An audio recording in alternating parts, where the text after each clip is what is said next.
and the changes. So this offers them an opportunity to get out of the house, work one-on-one with students, and expel some of that anxious energy, and have training as well as social interaction with others.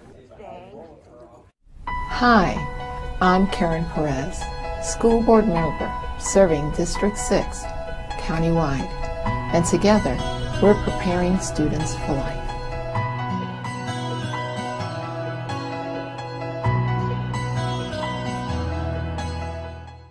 Rogers Middle Mag.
Oh, am I good? Oh, thank you, Pablo. So at least I know I'm not talking to myself. So good morning, everybody, and thank you, staff, for preparing what seems to be a very, very critical juncture in our district. And thank you, board members, for coming in at 9 o'clock. I know this might be earlier, so I think that's a point of interest. And thank you. I hope we have some community members that have shown up as well. I know Rob Crete from CTA is here, and some may come in a little bit later. The following will occur today. We're going to have the housekeeping, which includes just a few mentions from Stacy Hahn and Jessica Vaughn. Then the structure of the workshop. We have 2 Q&A time periods. The workshop is full of information. You all have booklets, and Dr. Kemp will be leading the charge. I first will have Superintendent Davis open it up, but before that, if you can be so patient, Superintendent Davis, to allow Stacy Hahn, member Stacy Hahn, a talking moment. Good morning, Stacy Hahn, member Hahn. I think we're getting some back. Do you want me to turn this off? There. Thank you. Good morning.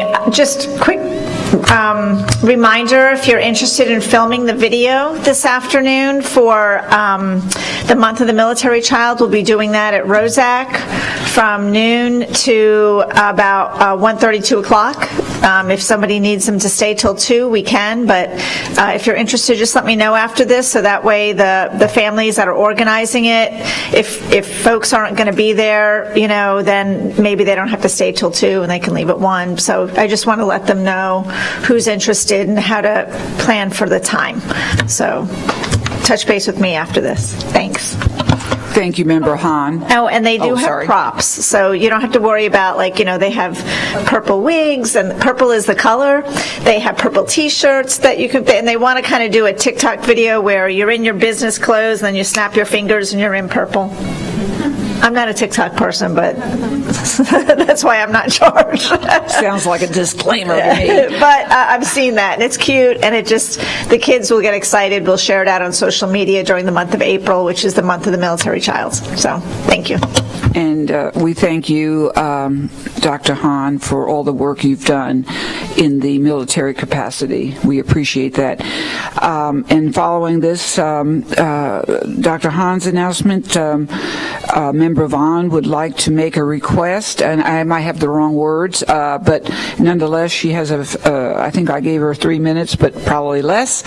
And just remember, board members and staff, this is informal, so try to relax, and I'd like to say smell the roses, but we don't have any, but try to relax. And Member Vaughn, go ahead. Thank you. I can't hold it. Oh, there we go. Sorry. Thank you. It sounds, there we go. Thank you very much. It shouldn't take 3 minutes. I just wanted to kind of revisit what we had spoken about at our retreat in structuring our workshops, where we would have some space. We had talked about a half hour, maybe 40 minutes to talk about things that weren't necessarily in the workshop agenda. So we have a room and opportunity to talk about other things that might be on our mind. And I noticed we haven't added that yet, so I wanted to make sure going forward, if that's something that we had identified in the retreat, that we'll add that to future workshops. So thank you for giving me that chance to bring it up, and I look forward to having those in our future workshops. Thank you. Yes, and thank you, Member Vaughn, and the board. After this workshop, the meat and potatoes, I would welcome the board comments on the lengthening, if you will, of the workshop to include that. And it's a board decision, so we'll get to that. Thank you, Member Vaughn, and welcome, Member Snively. I hope your mom's okay. Yeah, I know that's hard.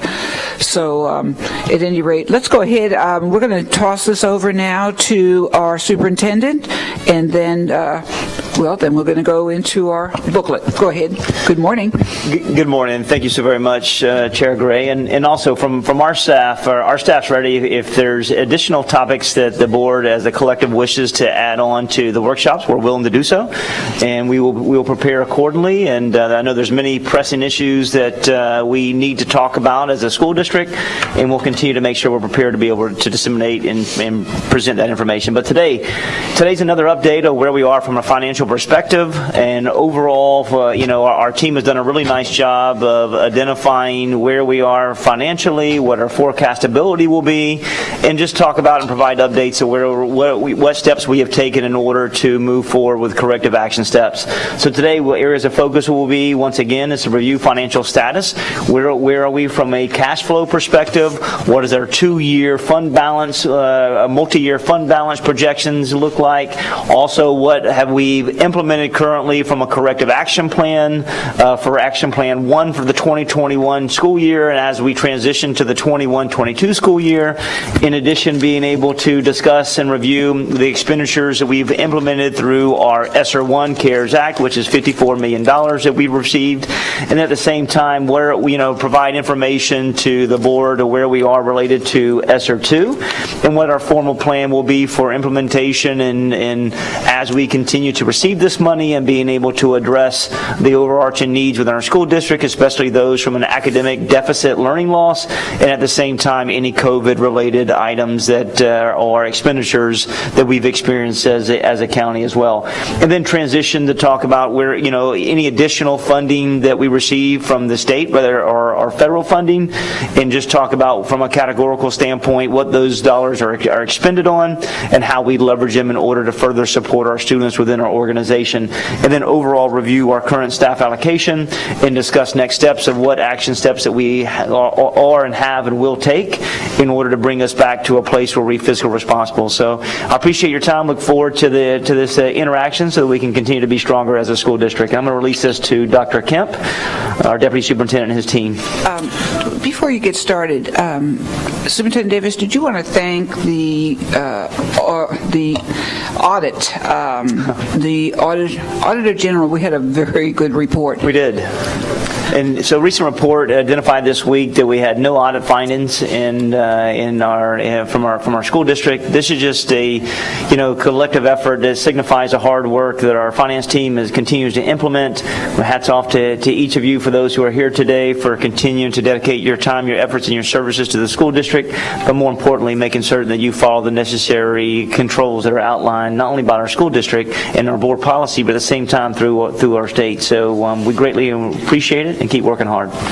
Okay, thank you, Superintendent Davis. And the structure, as it looks like, we just changed it, and Dr. Kemp will remind us. In your booklet, you have current financial status, update on projected cash flow, then we're going to go to share the 2-year projected fund balance, then we're going to discuss the 2-year corrective action plan, then we're going to review the CARES 1 and CARES 2, then we're going to have sales tax, then after that will be Q&A, and then we'll follow through with a little bit more information and then another Q&A.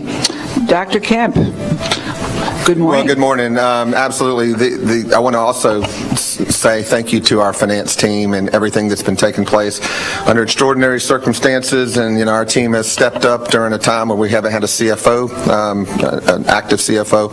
So I'm thankful for them and all we've been able to accomplish in such a short time. I think you're going to see some wins today that's going to help hopefully put us in a position to where we can minimize everything we can do to minimize the impact on our employees and our staff. So thankful for that. So we're going to go right into the current financial status. A lot of this information up front, I want to let you know, we're going to be referring a little bit to the January 12th workshop, because that's the information you've had before. In January, in the January workshop, it was all about a year comparison. That's not what we're doing today. Today we're looking at July to February and where we are actually. So let's take a look at our current financial status. When you take this first slide, and I'm going to turn it over to Ms. Heaton to discuss this slide, but this is our general fund revenues by type from through February, and this is again general fund related, and it's a point in time. So with that, I'll turn it over to Ms. Heaton. Thank you, Dr. Kemp. This is important to look at the difference current financial status from July to February for two reasons. One of the reasons is it gives us perspective of the impact of COVID, because this was prior to COVID and now we're immersed in it. And the second reason is to evaluate the effectiveness of cost controls. So if we looked at the first source of revenue, it says federal, and I just want to emphasize that it's federal revenue, but it is coming through the general fund, not federal dollars. And that consists of ROTC, Medicaid, impact funds, and there was a slight decrease in that category, but we do expect it to increase. The state revenue source is mainly attributed to FEFP. And while there's a $50 million increase, and that sounds amazing, I want to caution you and say that $38 million of that is for the teacher salary allocation, which will be exhausted by the end of the fiscal year, and the remaining portion was the additional payments to charter schools. Local revenue consists of property tax dollars and fee-based programs such as HOST, and that's a win for us. That's a $9.6 million increase. When we go to the next slide, we look at salary and benefits. There's a $21 million increase, but that is a result of the prior authorized salary increases in the prior year. Purchase services is basically a combination account. It includes everything from agreement for technical services to charter school payments to actually maintenance. And that's a $1.7 million decrease. Just like we pointed out with the state revenue and the $50 million, if we remove charter schools from this purchase services, that's a realized savings of about $19 million. That's significant. Energy services, there was a slight increase in that category. That includes natural gas, bottled gas, gasoline, diesel, and electric. But remember, we did open 3 schools this fiscal year, and that is attributed to TECO. We opened Sumner, Belmont, and Tampa Heights. Materials and supplies, that includes everything from copy paper to adopted textbooks. And that was a decrease of $10.5 million. Again, a significant savings, and that is attributed to cost controls. Capital outlay, which is capital projects, we've been very diligent in coding those expenditures to the proper funding source, which should be capital, not general fund. So there's a decrease of $5.3 million. And other is kind of a combination account as well. It's anything from dues and fees to settlements from litigation to custodial substitutes.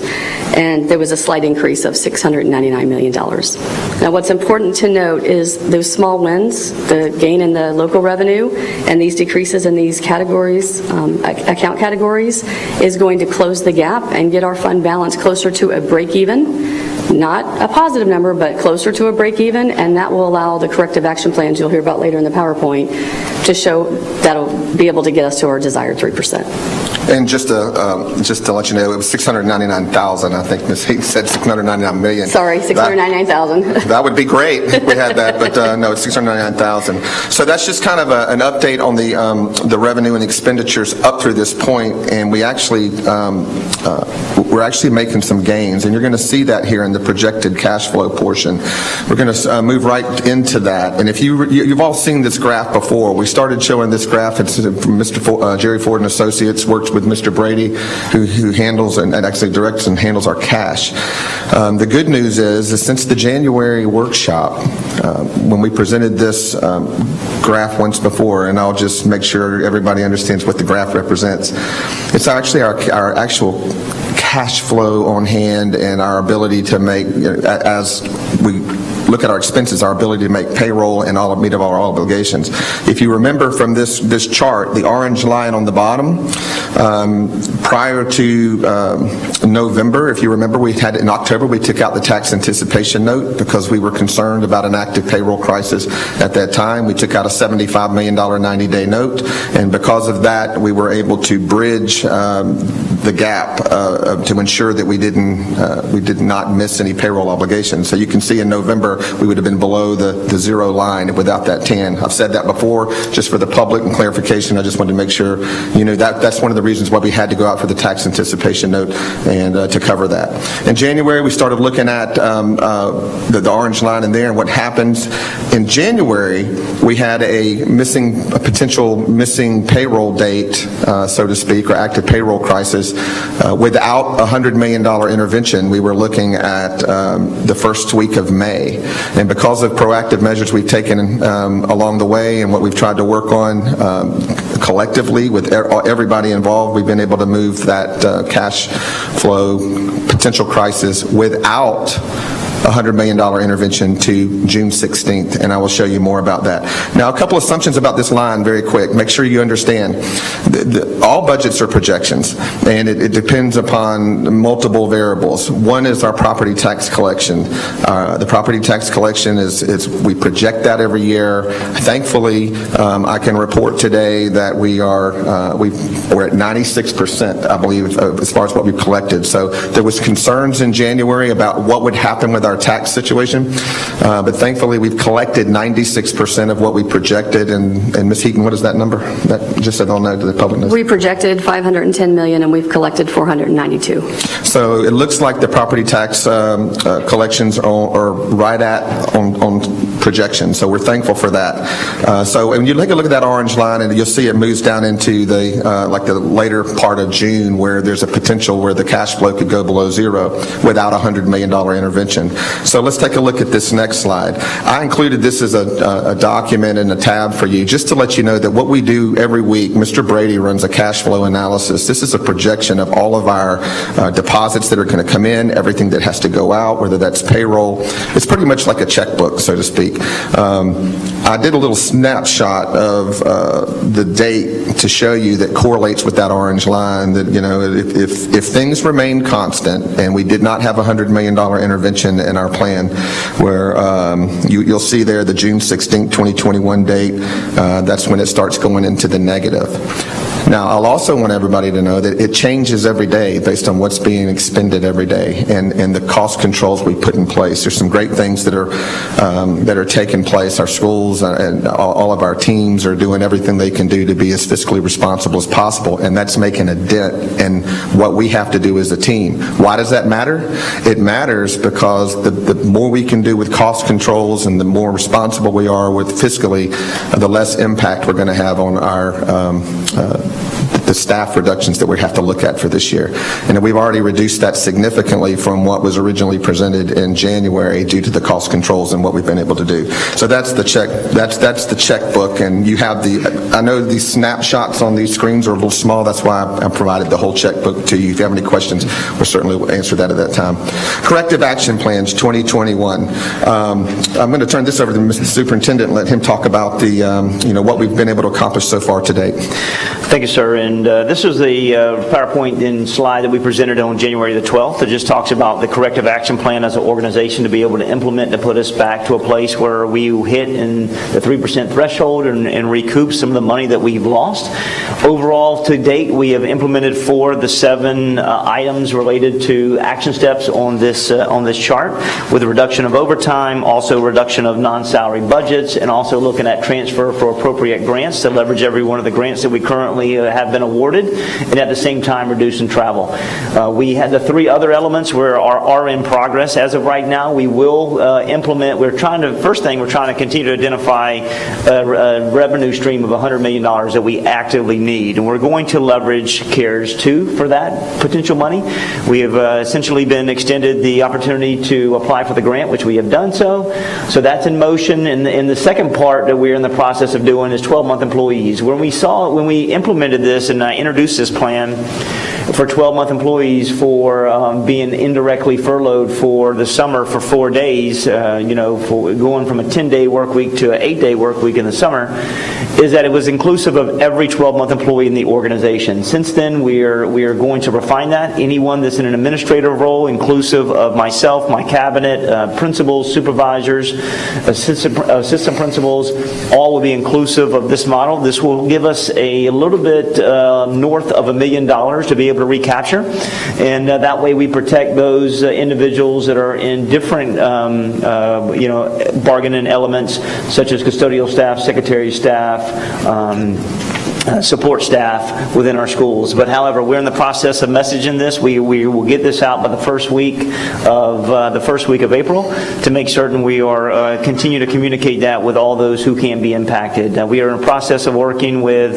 our accounts payable to see if we can extend some type of opportunity to extend that impact over in May and June, so it's just not a one-time lump sum being removed, but this is just a corrective action plan that we will put in place in order for us to continue to move forward. In addition to that, we have attrition that we will continue to recoup from January of 21 all the way through June of 21, and that will be around $3.6 million. So we're moving the right place. We're continuing to look and see if we can leverage ESSER 2 to potentially move COVID expenditures back from general fund to ESSER. That will alleviate a potential of $8 million, which has been approved in our process.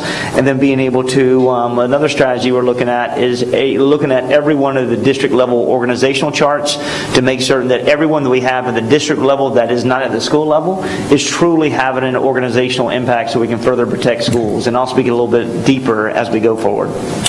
So that takes a look at, so that's year one, the year one corrective action plan and what's going to take place between now and June 30. So the next slide, let's take a look at projected fund balances for 2021. This is really an important chart, and I just want to make sure that I present it clearly and well. So when you look at the assigned and unassigned fund balance, if you remember, this is about where we're ending. Think about this, where we're ending. In 2019-20, last year, we ended with a 3.91% fund balance, which was $75 million liquidity. That 3.91% was 3.91%, but remember, that was on paper. So you had a lot of, you had $41 million of capital, about $40 million of capital reclass that we don't have access to this year. You had the categorical reserves and things of nature that were, that we reclassed everything we could. So at the end of 1920, yes, you showed a positive 3.91% fund balance on paper, and that was a paper exercise. So if we go into 2021, let's just say without ESSER 2, without a $100 million intervention, I wanted to show you where we would end up without the $100 million intervention.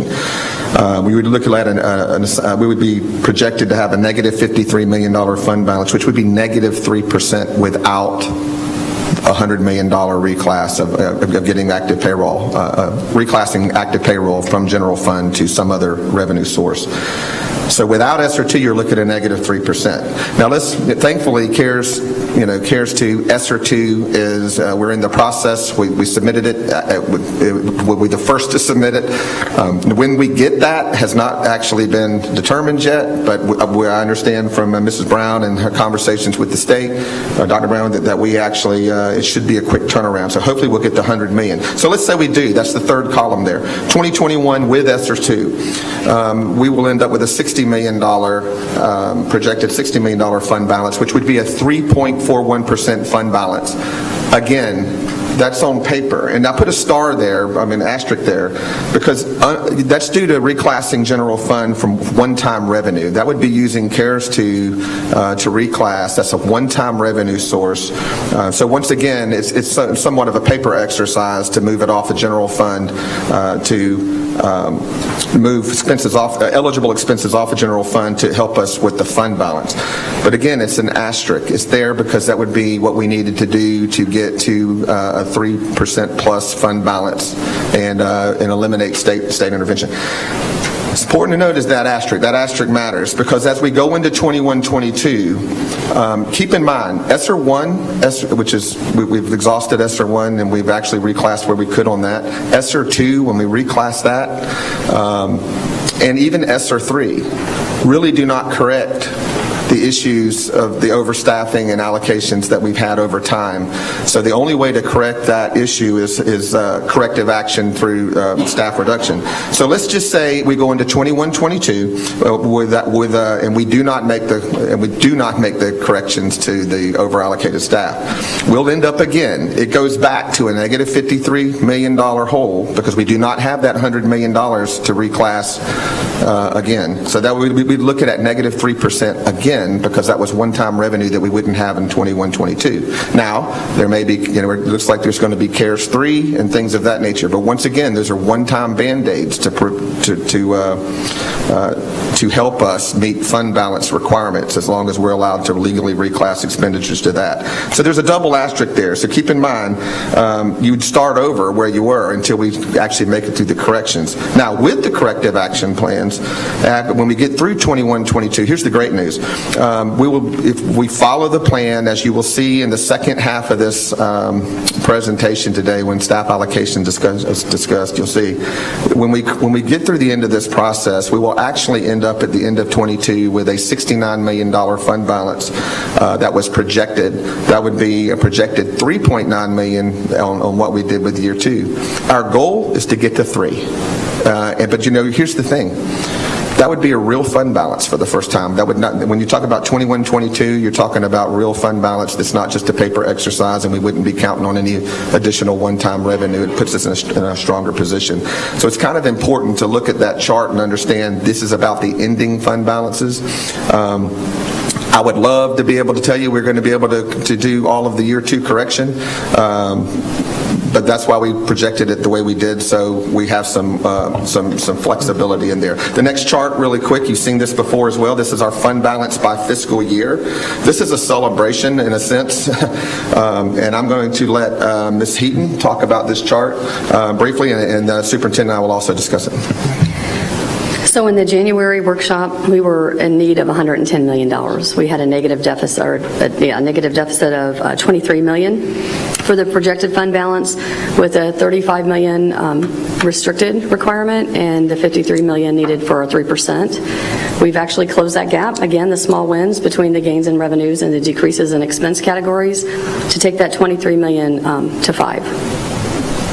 That is a celebration. I mean, when you move it from -23 to -5, I know we just had a visitor come in that faced a crisis in another county, had a $5 million deficit. The challenge this team, this board, and this team faces is 22 times the challenge that our visitor had. So with that said, we moved it from -23 to -5 million. That's an $18 million due to proactive cost controls and the things that we put in place and being tight on not replacing the hiring freezes, things of that nature. All those cost control measures work, and the reason it's going to help us is it puts us in a position not to have to impact as many employees, and that's the goal, Mr. Superintendent, on this job. Yes, sir, Dr. Kemp. In the last slide, I talked about a 3.9 projectability at the end of 21-22, and that is not with a reclassification of capital dollars. That's allowing capital dollars to do what its function related to do, as outlined by the Department of Education, and us being able to really address deferred maintenance or expansions of school sites to be able to help us continue to work in concert with a half cent. So that's a celebration, as we talked about, a reality. And in this document, this slide right here, I would say, is that while you see it's a -5, and Dr. Kemp just talked about, and Stephanie just talked about, it was a -23 million, we will overcome collectively a $141 million deficit, which has never been done before in the state of Florida. So it's been difficult, it's been tough decisions, but we lost $118 million on our fund balance as of last year, at the same time going to the 23, and we'll be able to work with a corrective action plan in order to make it a reality to further protect this organization. Thank you, sir. So when you take a look at the update on the current status for the year 1 recovery plan, I know there's a snapshot here, but you also have, if you have eyes like mine, I actually put a tab in there. It's called year 1 recovery plan, where you can actually see it. It's a little bit bigger. But this is just to show you that this is dependent upon the $100 million, if you look in the middle, the expenditure reductions, transfer expenditure from general fund. So when you take a look at the $100 million need that we're still going to have, thankfully we're going to be able to leverage CARES for that. So again, at the end of this year, that just is supporting evidence that we're going to be a 3.41% fund balance on paper with a $100 million one-time revenue intervention. That's the update on year 1. So let's look at the same thing for 21-22.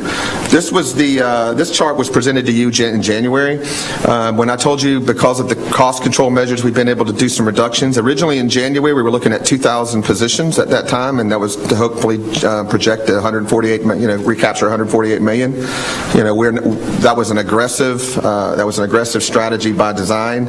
All of these potential action steps that we presented in January are completely 100% dependent upon what happens at the end of this year. How well we do this year, it's going to change. We knew that in January. So when you take a look, that's why I put the note on the bottom that it's all dependent upon what the outcomes and needs for further actions. So what happens at the end of this year will impact the corrective action plan for year 2. So when you take a look at the projected fund balance for 21-22 and what has to occur to regain financial health, it's the same form that we utilize to project. Now notice, if you notice into the middle of, on page 18 on the PowerPoint or on tab 2, that blue tab that says Year 2 Recovery Plan, it's a little bigger if you have eyes like mine.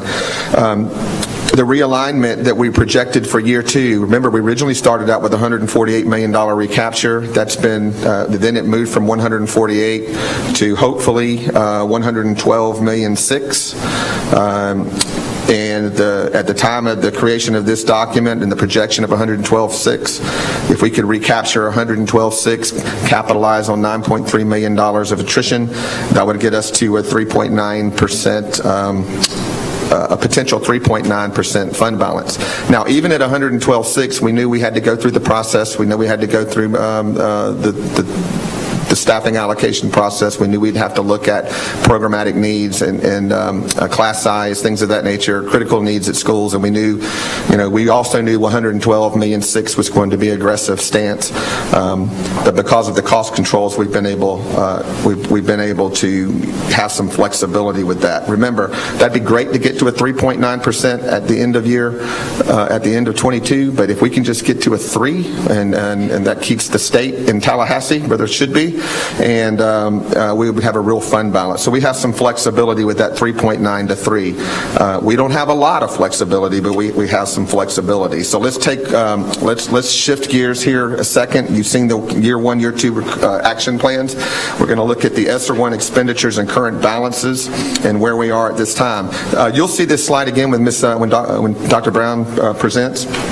You'll see where we've been with ESSER.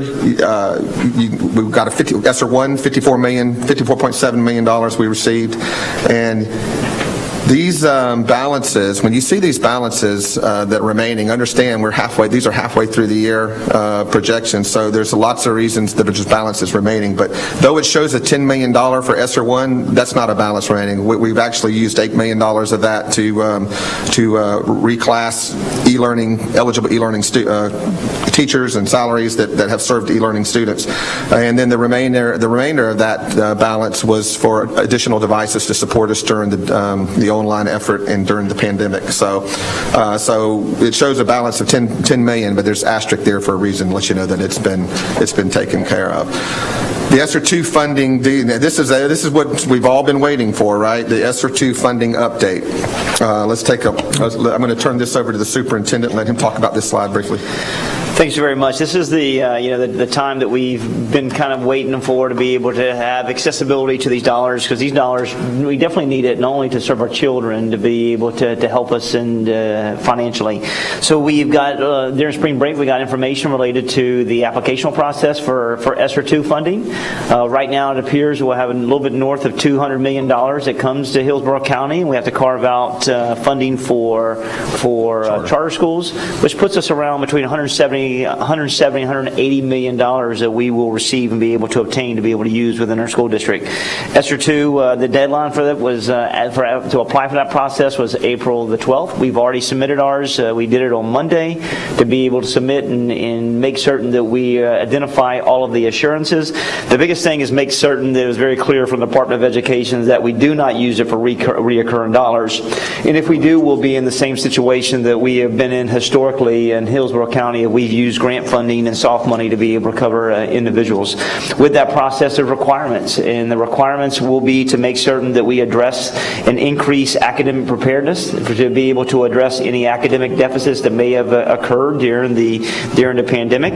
It also can be used for ongoing professional development to strengthen content, strengthen the core, to strengthen supplemental materials for our teachers, and then also continue to leverage the funding for PPE, supplies, and materials to help them, help make sure we create and continue to establish a safe environment, and at the same time being able to expand our accessibility, connectivity, software, and hardware related to technology, and then transition to make certain there's mental health supports, whether that's school, supporting school counselors, which we will support every school counselor that's currently within our organization for next year, make certain that we hire social workers, psychologists, whatever impact teams to further support, and then also figure out what we have to do to increase summer learning, because one thing we want to do is expand opportunities, especially for those schools and students that are in need.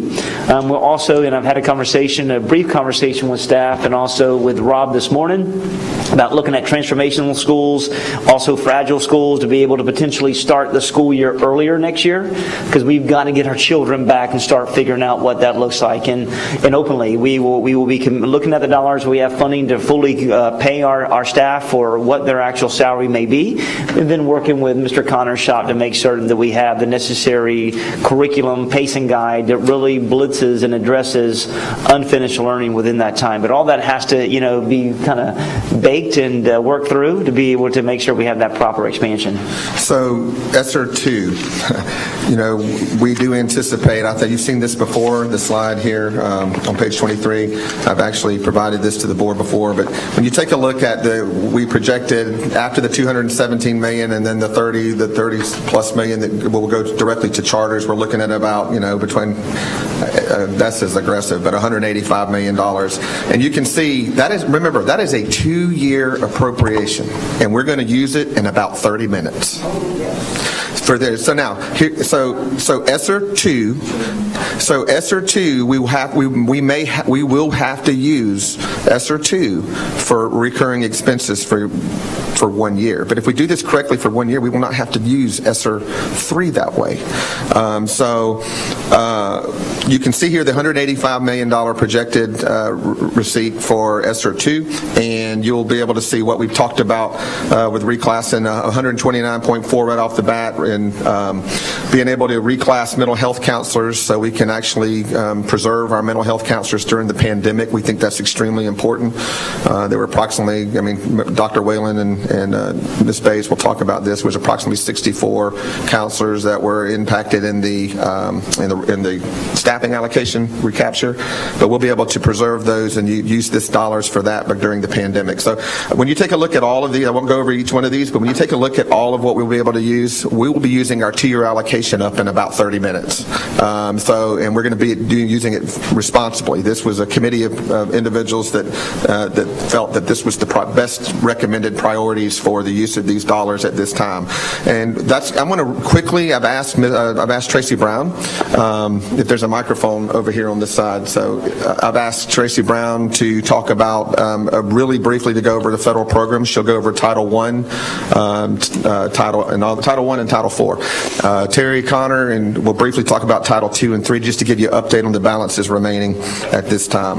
Yes, and board members, following Tracy Brown, it will be time for your questions. So just give us a little hand to whom wants to speak, and we'll put you in the queue. Thanks. Go ahead, Tracy. Thank you, and good morning. The first thing I'd like to share with you about federal programs is that it is a supplemental funding source. And the way I like to think about these federal dollars is that if the general fund is the cake, then these supplemental funds, these title funds, are the icing on the cake. We don't want the icing inside the cake batter. We want the icing on top of the cake. And we have to be really sensitive to that, because we have to supplement, not supplant. So what you'll see in this slide, and I'm going to go rather quickly, and I want to make sure that you have time for questions, so I'm not going to hit every single slide, but I think I want to share some information with you about these funds. Every single grant that we have here is approved by the Bureau of School Improvement at the state. We have to submit a budget, we have to submit a plan, and it is approved. Once it's approved, reviewed and approved, we are given the money. The money is awarded. That sometimes doesn't happen until late. For example, UNICIG is one of the grants that we have. It's an entitlement grant, which means we get it, we just have to write the plan, they have to approve how we want to spend the money. But that approval didn't come to us until December 9th of this year, of this school year, which puts an impact on how quickly we're able to secure the materials, the activities that we want to do are impacted by that. So when you look at the slide for UNICIG and you look at the slide for the turnaround school improvement funds, the TISA, you'll see that we've only spent a small portion of those funds. And I don't have the clicker, so I can't click us through it to get us there. Okay, I'll just keep moving here. Thank you. When you get to, I'm going to take you quickly here because I think it's important to note this. When you look here down at the budget, you see the appropriation of $7 million for UNICIG. You see that we still have a remaining balance of $5 million, and it looks like our schools haven't been spending the money. Well, they are spending fast and furiously. When they wrote the plans for the use of these funds, it was the beginning of the school year. Sometimes those plans have to change. We can't just change the way we spend the money. It has to reflect what was submitted to the state and was approved. So if there's a change, and there have been some changes, we have to submit an amendment. That amendment is reviewed, that amendment is approved or not approved, and then the money we're allowed to spend the funds. So we are working with schools very carefully to make sure that they're able to do that, to spend their funds. Please know that these funds are spent on additional staff members to provide interventions. It's spent on supplies, it's spent on curriculum, it's spent on professional development, substitutes, it's spent on a number of things, but there are parameters that tell us what we can and cannot spend these funds on. And so we are very careful when we are using these funds to make sure that we don't go outside of what's allowable. So I've mentioned UNICIG. We also have Titles I and beyond Title I, Part A, which is our largest allocation of about $75 million.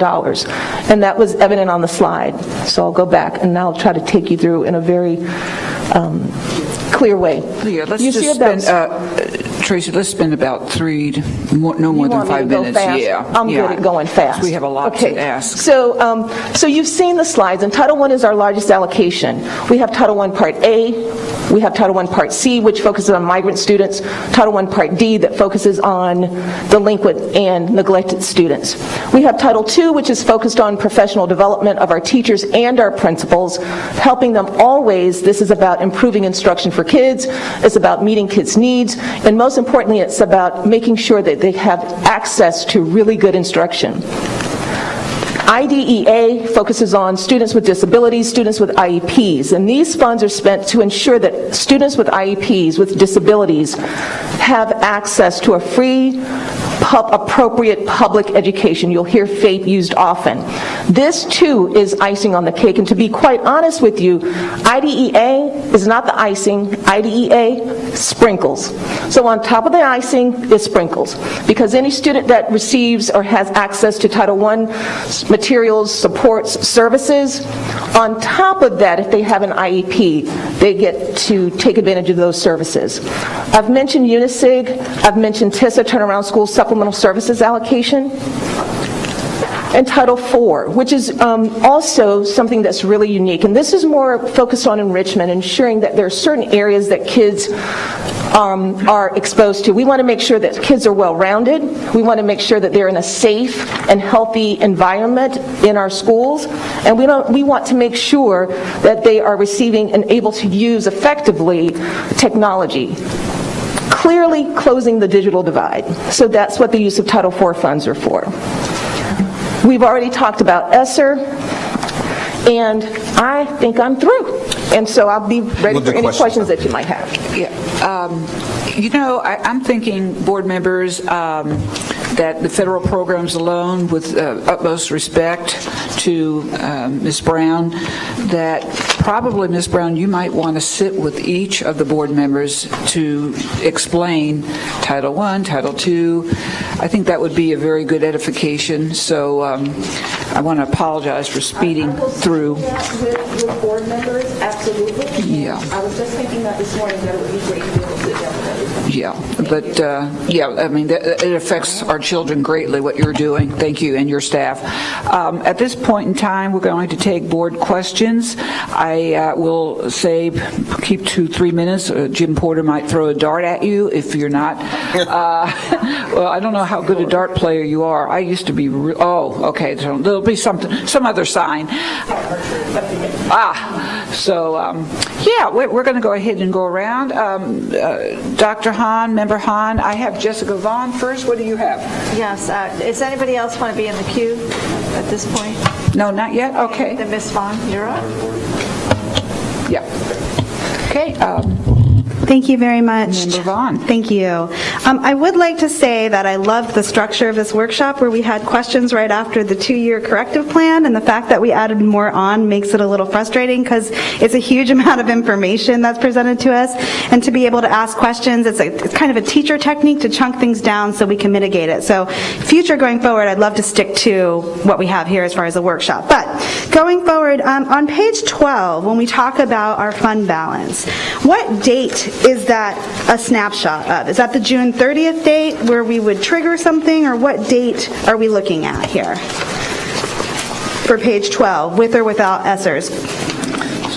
So fund balance all is linked to June 30th. June 30th. Okay, so that's the June 30th Yep, date that's that's a snapshot of. And then now you said previous to that, when we looked at 2019 to 2020, it was because we had reallocated a lot of capital gains funding to our general fund, and that we couldn't do that this time, which is good. But why aren't we able to do it this time? What has changed in that ability? Over the last 6 years, they've actually reclassed approximately $197 million that were in the capital reserves. Over time, those reserves have been exhausted, so that's one of the reasons why that capital reclass is not available. Okay, because we just don't have the money to reclassify it. Thank you. And then another question that I had was, a lot of this is due because we have too many staffing, is what we're saying. So what was the date where we weren't able to make our payroll, where we had too much staff to meet with the revenue coming in without reclassifying information? As of what year and what date, or even just the year, did that actually transpire? The best way to answer that question is while the previous boards and administration had strategies to exhaust categorical reserves and capital reserves, it actually saved having to have the tough conversations we're having to have. Unfortunately, coming into this year, this new board, this new team inherited a budget and a deficit that we actually got a deficit without those strategies available to us. So to answer that question, the active payroll has been a situation that has happened, and that's what has caused the reclass, the continual reclass and trying to maximize every available strategy. Ms. Heaton, do you want to add? Yes, this is also the first year that we've ever had to take a tax anticipation note to bridge that gap between the funding that we had and the beginning fund balance and then the property tax dollars, first year. But what year did we hit the point where our staffing allocation, the money that we were paying out in salary, was not equal, and we had to start to pull from other pot revenues? What year did that happen where we were overstaffed, where we couldn't, from the revenue coming in, we couldn't mitigate our salaries? This has been ongoing for over 5 years. 5 years, okay. And then, how much time do I have left, Mr. Porter? Okay, thank you. The next question I have is, I see a lot about CARES Act 2, which I appreciate, but from what I understand, CARES Act 3 has been been enacted, and is a possibility in the language that they wrote into the bill that we might get that before CARES Act 2.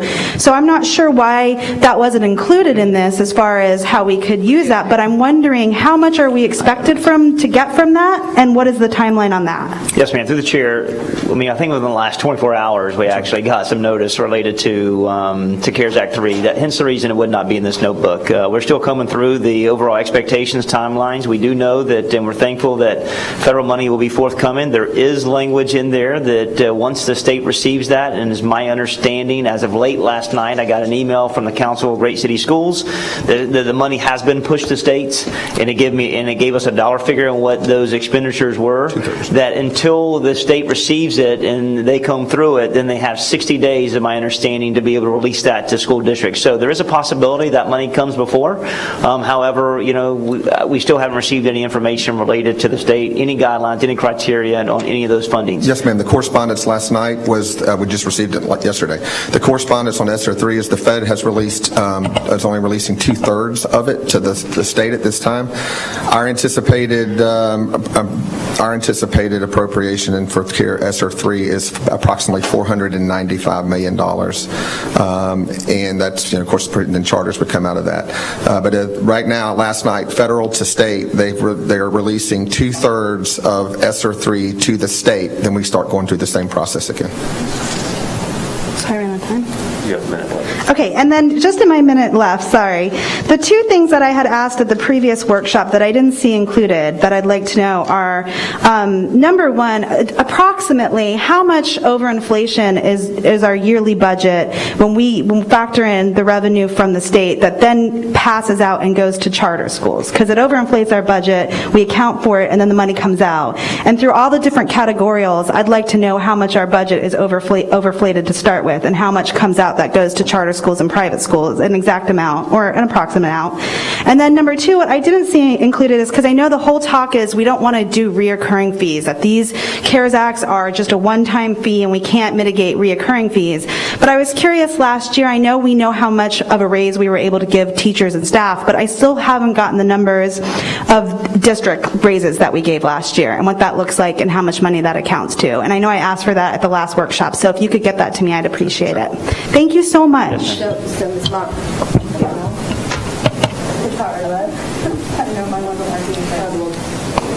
Hello? Can you hear me? You can hear me? Talk loud. So to answer your question. I know. It needs to be recorded. Can we please make sure it's being recorded? That's okay.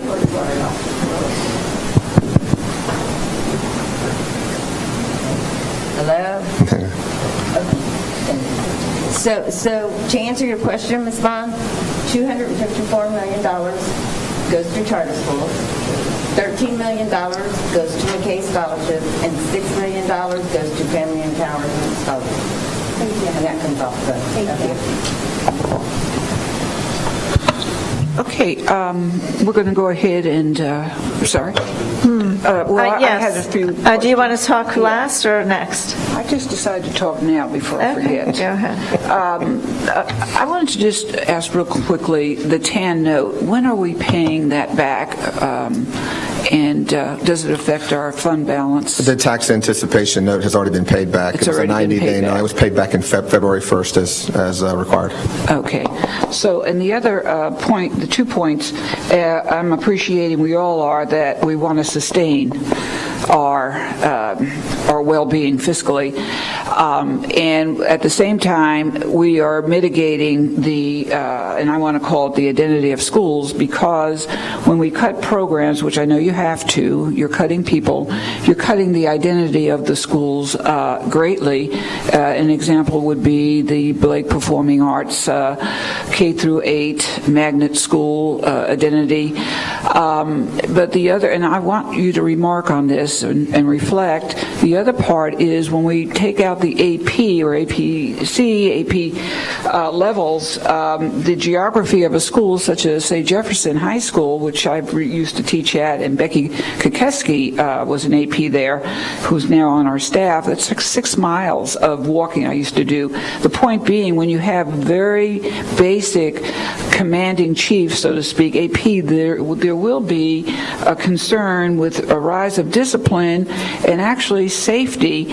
And I say this because I know what we must do, but the cost needs to be addressed.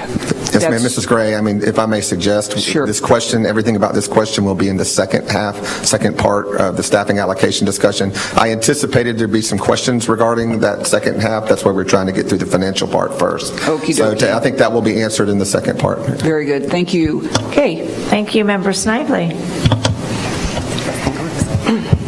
Good morning, board members, morning. superintendent, staff.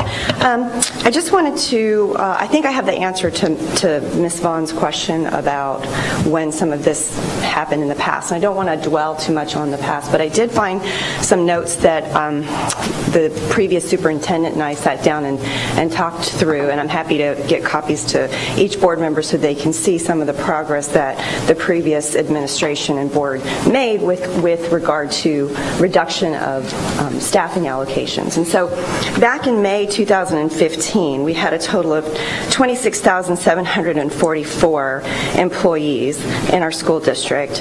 And then over the course of time, when the Gates grant ended and when the Gibson Consulting firm gave their audit of our school district, that was when it was really brought to some light that our instructional resources allocation models were not at the appropriate level, is what I'll say.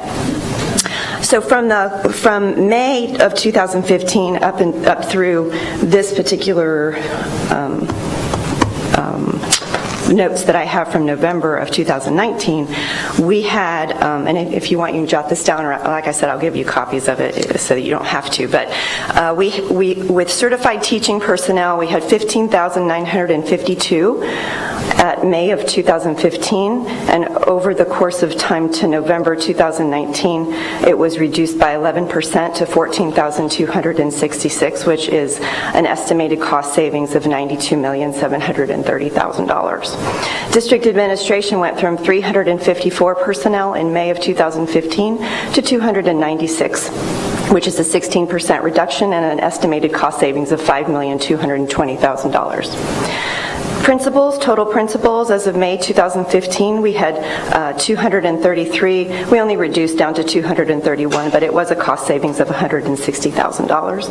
And then total assistant principals, we went from 450 in May 2015 to 433, was a $1.1 million cost savings there. And then finally, in total support personnel, in May 2015, we were at 9,755, which was reduced to 9,570 by November 19, which is a total estimated cost savings of $4,625,000. So for a total 7% reduction, an estimated cost savings of $103,840,000. So I don't want the public or the current board or staff who are new to the district to think that we didn't do anything between 2015 to 2019 with regard to making efforts to get back on track. We were not able to, in my opinion, do it fast enough because it took, as you can see, 4 years to reduce only 7%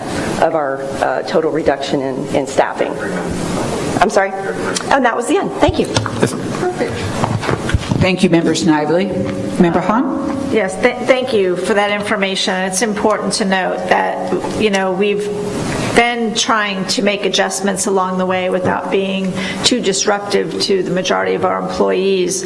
And I think, and this has come up in other meetings with us, that, it's not just maybe being over allocated, but and like Member Snively said, we couldn't do it fast enough.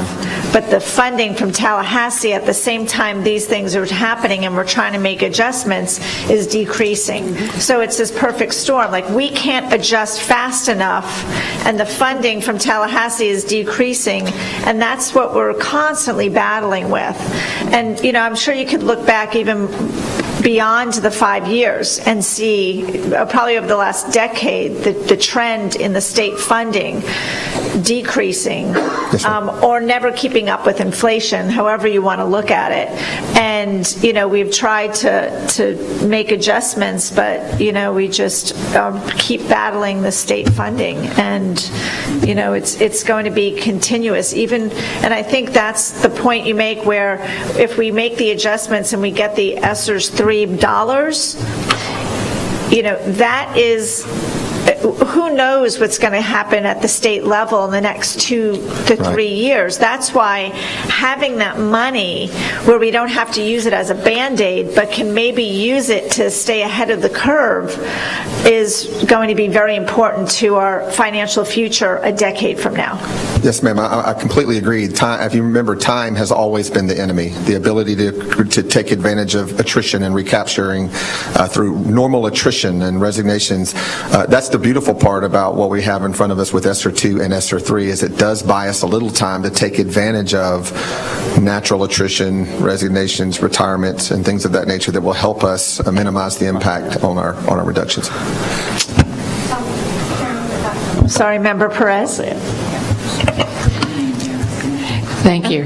And to add to what Member Hahn was saying, we're looking at sustainability. We keep getting these patches of help, and in order to continue raising our students to be able to provide the need that they require in the classrooms, we need sustainability. And of course, like Member Hahn was saying, this is at the level of the state. We need to speak to our legislators regarding increasing that funding to the public education and making that a top priority, because it's patchwork. Every few years we get this crash, and it's because of that we don't have sustainability. And you're speaking 2 years with this funding, but what happens after 2 years? Right. Yes, ma'am. Yes, Member Gray. Oh, Superintendent, I'm sorry. I'm sorry, I just want to piggyback on some of the conversation related to additional costs, because one thing we need to highlight is Title I funding. We've leveraged Spark money to be able to help and recruit individuals to transformation prior achievement schools, which were 50 schools, and that's a 3-year agreement, and then transition to transformation this year.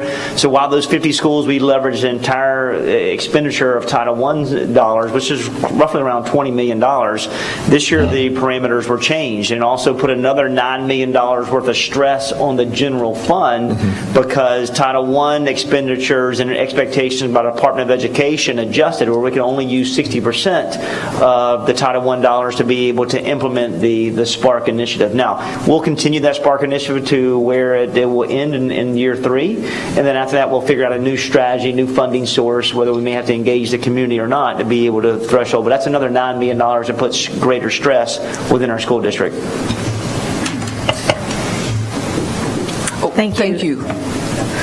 Member Gray, and then Member Vaughn, and then Member Washington. So, and Member Combs. Okay. Now we're cooking. So, putting it into a little bit of a history lesson, after Terrell Sessoms, who was the Speaker of the House, was very much of an educational advocate. That was years and years ago. So, and Member Snively, I appreciate the historical view, because that's very important. I always think it's important that we know where we've been so we know where to go and what we're going to face. Where we've been since I've been in the school system in 1970s and 80s, 85, I'll say in particular, and I said it before, we were in dire straits. Now, why are we in dire straits every time? Because we have never been satisfactorily funded since then in terms of the state. In fact, the reason I say that is because since we have had, at least since I've been around, 4 superintendents, they have learned to not engage and depend on Tallahassee Tallahassee necessarily, and this is an important point, because we have to stop thinking about Tallahassee being the saviors. It ain't happening. And while we're doing an excellent job, thank you, Kristen Davis, for being great networkers, and we do have a good relation, we still don't see the test of monies coming down as a result, although they are, better that we do than we don't. So don't get me wrong. The point I want to say is, Dr. Kemp and Superintendent Davis, and I've said this many times, we have to start thinking about engaging in other sources of money. And it has been in the past from the community that we actually live in, from the huge community supporters, and that includes mayors, that includes your business partners, your chambers, and I know Snively knows this, some of you are actually very committed to the business community. And I think we have to start thinking that way, board members, because if you keep depending on the state, as you can see in these figures, these are drops of monies just to keep us going for a year, another year. I would suspect with Senate Bill 48, we're going to be much more dire straits, because that's going to subtract recruitment. It's going to subtract your FTE. So then where are you going to go? You're going to go ask for another CARES 5, et cetera. So I think we need to start thinking a bigger push towards marketing, and I know that Superintendent Davis is on board, and stop relying on state, federal funding, but be appreciative. And we have to think sustainability, and that is integrating our business partners, our local leaders, our mayors, and all of the friends that we do have that have gotten us elected. I'm done. Thank you. Thank you. Thank you, Member Gray. And then we have Member Vaughn, and then Member Washington, and then Member Combs. If you don't mind, I'll let Member Combs and Member Washington comment. Oh, that's very kind. Thank you. Okay, Member Washington, and then Member Combs. Oh, wait, is that right? Thank you. Yes. Quick, historical. That was good. That was good. Good info you shared with us, because, like, I've been here for 40-some years, and we've always been at the stage of trying to get money at the end of the year. So this is nothing new. I mean, it's not new. We just have more money we're involved with now. Something else too, Ms. Brown, what percentage now do you need to qualify to be a Title I school? 67%. 67%. And they keep increasing every year, or have they decreased? Actually, we can't go lower than 67% because the state set a bar. The state set a bar a few years ago that where we were at that point, we could only go lower, we can't go higher. So I need to go to another. Okay. Yeah, because I think that's important for... Thank you. Several years ago, the state changed the criteria, which meant we could not go any higher than 67%, meaning a school that was 64%, we could go down and pick up, but we couldn't raise our threshold to 68% and eliminate anybody below 67, because that year that they set the standard, we were at 67. So we have now about 155 Title I schools, and that includes our charters. Okay, thank you very much. That's all I needed to know, because I had some questions. Thank you, Member Washington. Thank you, Member Washington. Member Combs. Thank you so much, Member Snively, for that information. I would really like to see, as we look at this year, and it looks like $282 million is going to leave our county for charter schools or McKay scholarships. I would love to see what that 2015 to 2020 looks like, because I'd like to see how many students we've actually lost. So even though it looks like we've decreased, have we decreased because the number of students have left our district as well? And what does that percentage percentage look like? What does that ratio look like? I think that's really important, because when you're looking at staff reduction, it might not just be because we reduced because we felt we needed to reduce. It might be because many of our students left us. Because when I look at my information here, from when I look at October 2019 to November 2020, I'm actually seeing several, like an increase of 8 in district administration. So I'm not really seeing some of those reductions that we're talking about with the last 5 years. So I think historically, let's look at the number of students that are here and how many students have actually left charter schools. And I know in the last 5 years that has increased exponentially. So let's kind of really look at that closer. Thank you, Member Combs. Excellent point. Next. Member Snively. If my memory serves me right, we have probably lost in the last 5 to 6 years approximately 25 to 30,000 students into other methods of education, whether it's charter, private, homeschool, anything like that. But I'm sure that the superintendent can get us a specific report. And I can tell you that the reduction in staff has not kept up with the loss of the amount of students. So even though we reduced, as I mentioned in some of the information previously, it wasn't fast enough, or as many as should have been reduced because of the loss of students to our public education. Yes, ma'am, we're at 34,000 right now. Yeah. Thank you.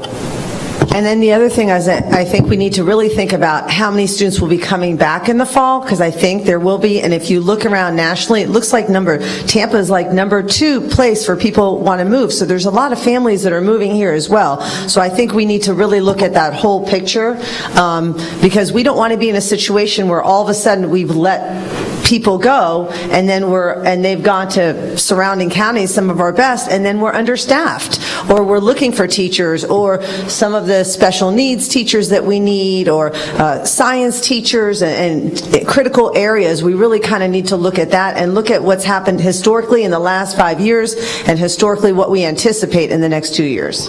Thank you, Member Combs. I think we have another another board member. Okay, and then we're going to continue, Dr. Kemp. So our next is Ms. Vaughn. Member Vaughn? Thank you so much. I just want to kind of reiterate what I'm hearing and make sure that I'm understanding it correctly. So what I'm hearing is we've been over-allocated in staff for about 5 years, and we've tried through allocation of people leaving the district along with some cuts to try to catch up to that. But with Tallahassee constantly taking back money and funds along with a huge amount of loss to charter schools, we're just not able to keep up with that. So what that leads me to understand is that although we might not be meeting the staff allocation from Tallahassee, is that from what I said from the beginning is that we are underfunded from Tallahassee. That's not a theoretical assertion. That's a real thing. We're all coming together to say that we're not getting enough money from Tallahassee to meet our academic needs, and that's been a problem ongoing. And that also, with the loss of charter school and private schools, the money that overinflates our budget by $250 million that we factor into our budget every year that actually goes through, that then we have to figure out how we're going to go ahead and make that revenue to meet our budget needs, since we have to balance it to the T with that money in our revenue, which we don't actually get. It just passes through. That with the charter schools expansion and the underfunding of Tallahassee, that's what's got us where we are right now. And that if that wasn't the case, if we were being correctly funded by Tallahassee, we would meet our academic needs and be able to keep the staff that we need to support our students. I guess my next point that I want to make is a lot of people have reached out and said, well, when we look at other counties that are similar in size and maybe student makeup, how come they don't have these issues? And that, what I've heard repeatedly is, as we're talking about self-funding mechanisms internally, they've had to implement that to offset the underfunding from Tallahassee.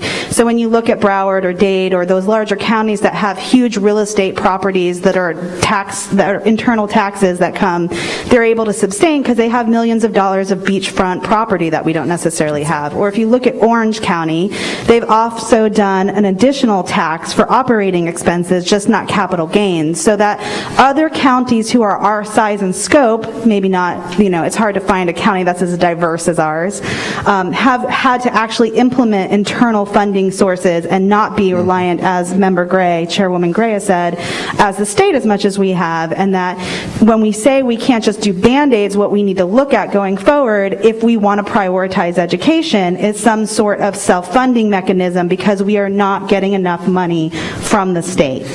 So I just want to clarify that's my understanding. And then also I want to ask about the timeline for the new CFO and when we're expecting that to be a reality. Thank you.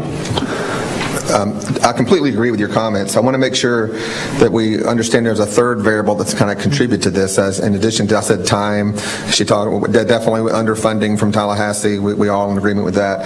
The overallocation, the overstaffing as a result of not having enough funding and things of that nature. But there's also the compounding annual cost of our workforce.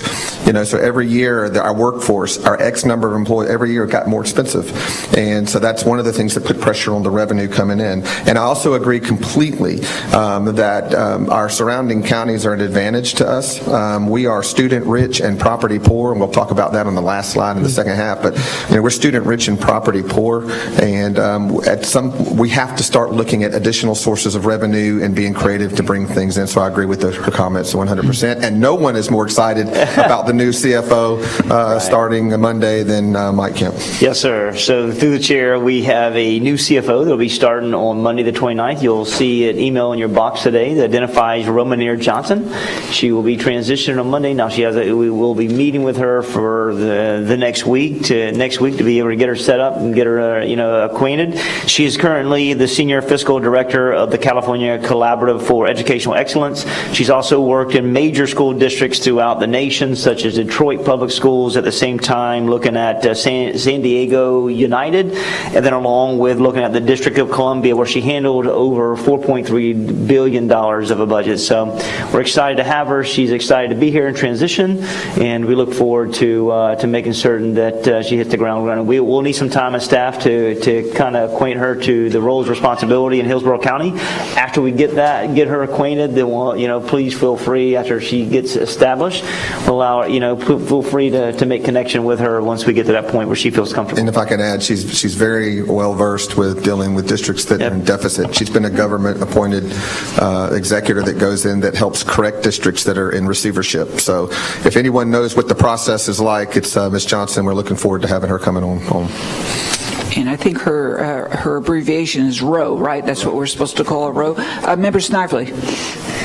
Thank you. I know it's kind of a little out of order, but I wanted to kind of dovetail on what Ms. Vaughn was saying earlier about Tallahassee and underfunding. So wanted to put one more piece of information out there that I think will help when we advocate for additional funding from Tallahassee, is that I would say we were funded mostly adequately prior to the recession happening. Once the recession happened, there was a reduction in funding to school districts throughout Florida, and we have never recovered from that. Even though the recession is pretty much long gone at this point. I know we've had a global pandemic, and that changes things too, but Tallahassee never restored our funding back to pre-recession funding. The millage, yeah. Right.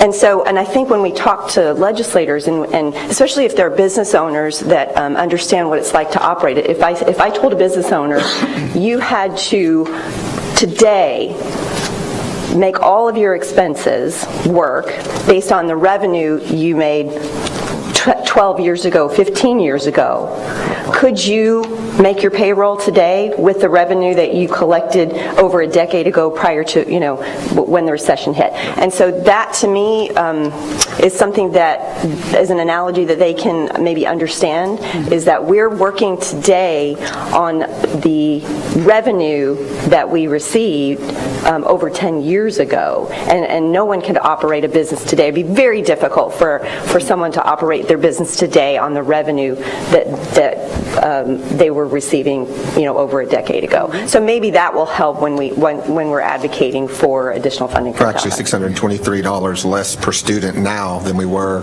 in 2008-9. So write it's that even down, worse. everyone. We're $623 per student less than we were in 2009, 8-9? That's right, keeping up with the consumer price index, and we're Correct. 623 less. Correct. So that's in the January. Businesses can't operate that way. Thank you. Thank you, Member Snively. And our total millage rate has not been restored since 2008 or 7. So we're dealing with just a fraction comparatively. And another point to Member Vaughn, when we talk about CARES 2 money, the formula that's been had benefits Orange County and Broward to the tune of $15 to $20 million more in CARES 2 monies versus Hillsborough County. Now, why is that? And that's been addressed to Superintendent Davis, and he's looking at the formulas, but why are they getting so much more money? Orange County is usually our comparison, our litmus in terms of demographics, amount of schools, etc.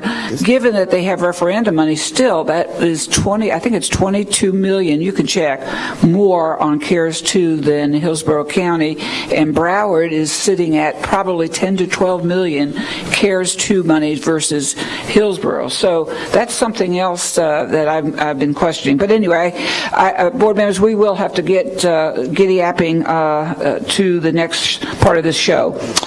Dr. Kemp? Yes, ma'am. We have about 40 minutes left. I'm going to ask Mr. Farkas to give a brief update on the sales tax referendum, and then I will have Kim Bays and Dr. Whalen talk about the staffing allocation discussions. I'll be quick on mine. I appreciate the time, Dr. Kemp. The tax referendum, I want to make sure that we understand and reiterate the fact that this is a completely separate funding source. When we talk about reclassification from capital dollars, it is not from the sales tax referendum. That's from the millage that you referenced earlier. That used to be a 2.0 millage. This is now a 1.5 mils that were there. I would also direct everyone to the Citizen Oversight webpage. It's updated more than monthly, usually bi-weekly, that we go out there and try to make sure that you know exactly what projects are in there and what money's come in. Thank you to Steve Brady. Steve Brady and the business team to make sure they keep us up to date with that. All right, so let's go right into it. We've received $241 million, and as we told the community, we needed that money. We've spent $234 million of that $241 million that we received, and or actually take pride in the fact that we spend that as it comes in. We have the needs, and we're out there. Even though it's in small print, it's big ups to our team to make sure that we know that 64% of our tax referendum spent with local businesses, 23% of that with minority and small businesses within Tampa. That's something that we think is very, very important. We've already completed 232 tax referendum projects. 90 of those are in process right now. This summer, we'll have $73 million. We cut back a little bit this summer because we weren't sure what was going to happen with the pandemic, which will mean that we'll ramp it up that following summer. Some of the schools that will be affected are right there for this summer. And that's not it. That's just the largest projects that are in excess of the $4 million for each one of those projects. Again, reminder, almost 1,800 projects will be done over that 10-year. 203 of those will be HVAC units and 63 roofs. We'll spend $23 million on safety and security and $25 million on technology upgrades. Again, I'd reiterate, make sure you go to the website. We'll show you pictures, what schools are going to be done, what's on the agenda, and what gets done every single time. But I'll be happy to answer any questions before I get back. Okay, and we are reminded, board members, that I know you have more questions, and staff, if you could give us 20 minutes before the 11 hour to ask more questions, that would be appreciated. I know it's almost impossible. Thanks. Okay, so at this time, we're going to move on to the staffing allocation discussion. I'm going to ask Dr. Whalen and Kim Bays to handle this. We'll talk about the timeline that we've been undergoing, the original staffing model impact. They'll share that with you, how the school-based allocation review process works, the programmatic site-based add-ons, and then the final staffing impact. Thank you, Dr. Kemp. Good morning, everyone. I'm going to briefly walk you through the timeline of the allocation process, and then Dr. Whalen will take a look at specific numbers involved for you. We began this process back in February when all of the school principals and school leadership were presented with the budget guidelines, which you do have in your notebook. I think that the biggest focus that we had to share with them was to understand that the budget guidelines were based upon earned FTE rather than on enrollment. That was a huge undertaking for them to understand. I'm quite impressed by our principals because they did understand it. I think that coming and starting this process back in the fall, then moving through and having this be a topic of conversation throughout the year, they came to the table ready and prepared to understand what they had to do regarding FTE. February 25th, each principal received their own allocation allotment sheet. It was told what they were allowed to have, what they earned based on FTE. The expectation for when they came to their one-on-one meetings was that they would balance their budgets, so to speak, and that their allocations would match what they've earned through FTE. We wanted to make sure that they were going to uphold all class size requirements. We also wanted to ensure that no programs would be completely eliminated. That being said, principals did have discretion to be able to cut sections of classes or classes that were being underutilized. 3 minutes. On March 1st through 5th, we held individual allocation meetings. So at these meetings, each principal came to the table with their assistant principal, with their APC. They met with representatives from HR, the chief of schools, along with Shay. Yes, excuse me. Yeah, I'm sorry. We're on page 91. Yeah, if you could make sure you let us know, because Sorry we're all about that. looking through this. Page 91? Page 91. I'm sorry about that. Okay, we're on the third section there for March 1st through 5th. Each principal had a time slot to come with their assistant principal or their APC to meet with representatives from HR, myself, Shay, representatives from federal programs and academic services. They came to the table with the expectation of, again, balancing their budget, so to speak, and making sure that they had cut the allocations that were required based upon FTE. After they did that, they were... I'm sorry, Kim. It's not translating to 91. I'm still looking. In the back tabs. Oh, I got it. Okay. Board members, are you all there? Okay. We're with you now. 91. You want to go? Do we need to revisit? In the red tab.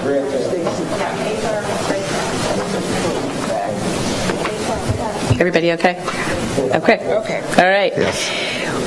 When they came to the table, and they did an amazing job of actually balancing their budgets and cutting the allocations that were required of them. They then had the opportunity to present to all of us what it is that they were advocating to maintain at their schools. They did an excellent job of explaining why they might have cut a section of this or a section of that if they didn't have the earned students requesting that. They also would tell us if they had programs that had 200 or 300 students requesting it and they really wanted to maintain this program. At the time when we were sitting at the table with the principals, we recorded every single one of their requests. We then met with region superintendents and with HR for the next couple of days and prioritized what we felt were the necessary items to be returned, which allocations we felt were critical needs to the schools. We then presented those to Dr. Kemp and to Mr. Davis so that they could see what we were all in agreement with that should be returned. And if you take a look in the section that says March 5th through 9th, at that time, of the allocations that had been recommended to be cut, we felt that 151.87 of these were critical and needed to be maintained at the schools. In addition to those, there were another 119.67 requests made by schools to have returned. We submitted all of these to the superintendent. He immediately approved returning those 151.87 requests to the schools, along with several others. I just want to note that this is a moving target. It is still a work in progress. We have still been adding back additional allocations. What you see also on this timeline are instructional units only. This does not refer to administration or to guidance counselors, and Dr. Whalen will explain those numbers in just a moment. So as we have gone through this process, we then spent the next couple of days, March 10th and 11th, notifying principals which of their allocation requests were being returned to them so that then they could then start to work on master scheduling guidelines. It is this upcoming week, next week, when principals will be informed of which allocation, of which personnel will be impacted by this. And that, again, goes into something that Dr. Whalen will briefly touch upon. That has to do with seniority at the schools, time at the schools, and who is actually going to be cut from those positions. We actually start with our master schedule guidelines on April 1st. It says April 5th here, but we have had a recent shift to make it beginning next week. At that time, the principals will again come to the table. They will rotate through a session of meetings with every single department within academic services, all of the content areas, to make sure that they are upholding the academic minutes. They will rotate through ESE, making sure that they are upholding every regulation from ESE. They will ultimately finish with the region superintendents to make sure that they are meeting class size in every single section. So we will again at this time take a look and see one more time if there is a need to cut anything or if there is a need to return anything. So again, this is a moving target. It is continually changing just as the status of our schools continues to change. Finally, the last portion on here is that on April 9th, contractually, that is the date in which we must inform all employees of their anticipated positions for next year. And I will turn this over to Dr. Whalen for some specific numbers. Thank you, Ms. Bays. And I'm going to ask you all to turn to the next tab, which would be page 92 of 94.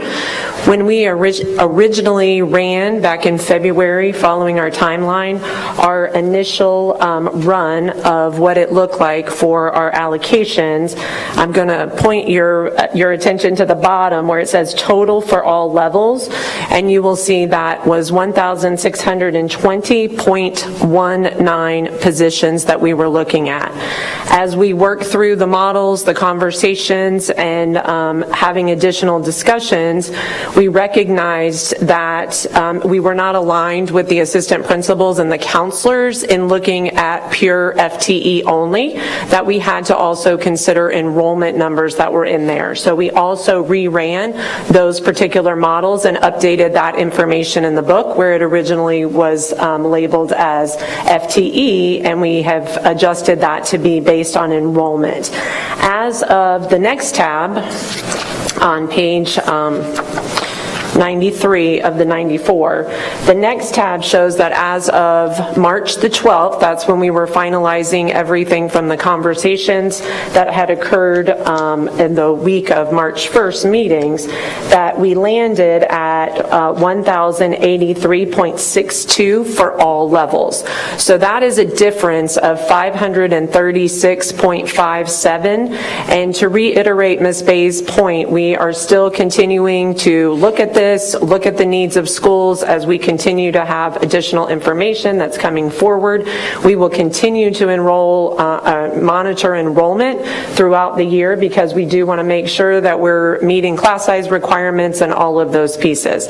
And I would just like to say how appreciative we all were for having the funding sources and all of the personnel and staff in all of the different, and they're all in the room, from all of the different funding sources, to go back to the earlier slides on the part one of this workshop, that we really work to get that aligned, to all help and to be able to be focused on where we could put those expenses and those salaries to be able to meet the needs of our learners. And so that was a really, I know it was a long week, but it was a very productive process to really drill down on the needs of our schools and learners and ensure that we were capturing all of that in our allocations. So to briefly add to that, so if you remember in the beginning of the workshop, I said we originally looked at, in January 12th, we were looking at 148 million, about approximately 2,000 positions, 148 million. It went from 2,000 positions to the first original run of then to 1,620. After the process, as you described, it went from 1,620 to where it is currently at 1,083. Of course, the less that you recapture puts pressure to make sure that we put other cost measures in place. But when you take a look at that 1,083 figure on that last thing, it's a recapture of approximately a projected $73 million. I'm going to go ahead and move on to the next part of the last couple slides, and we'll finish it up and give you time for questions. But we'll talk about additional fiscal year 2021 impact, and I'll turn it over to the superintendent for the first part. Thanks, I really appreciate it. Let me just, Mike's not working. Through the chair, the biggest thing we want to do is continue to work through our district reductions. Is glad to hear that I knew that there was work done from prior leadership on the district staff, and we've continued to do that. Actually, Dr. Whalen ran a new model related to looking at February of 2020 to currently February of 2021, and we're down $1 million related to district administration of overall savings. And we'll be able to, I'll submit that to each of y'all on a follow-up. But we still have right now projected around $5 million that we will cut at this stage of the district level, but we are going to continue to push beyond. I sent a communication to cabinet members. They know they will be meeting with me next week to look at every one of their organization charts to determine overall impact. We'll be discussing, determining whether or not we can consolidate positions, whether or not we need positions, what we can do to push to schools. We'll be looking at the overall funding of that side of it, because if it's grant funded, if it's federal funded, openly to figure out if we can release that funding to move something off of general revenue to save, and being able to also looking at vendors. We've going to look at every vendor to determine the overall effectiveness. If we could exit out of the contract if it's not truly having a major impact, and at the same token being able to potentially renegotiate our contracts by every one of our cabinet members being inclusive of that approach. So all this is also looking at financial recapturing our efforts, and then looking at projected fund balance, which is all on an assumption that our FAFP remains the same for the following year in the 21-22 school year. And then we can look at refinancing and debt if we can have that option, if that's available to us. It may be very difficult to do our current situation with our bond rating, but being able to make that a concentration and being able to leverage it where we can. Yes, sir. And to add to that, when you take a look at what took place from the 1620 original impact to 1,083, it went from like a 12% cut to like a potential overall 7%, and that's about approximately where you tried to be over the last 5 years when you made this effort before.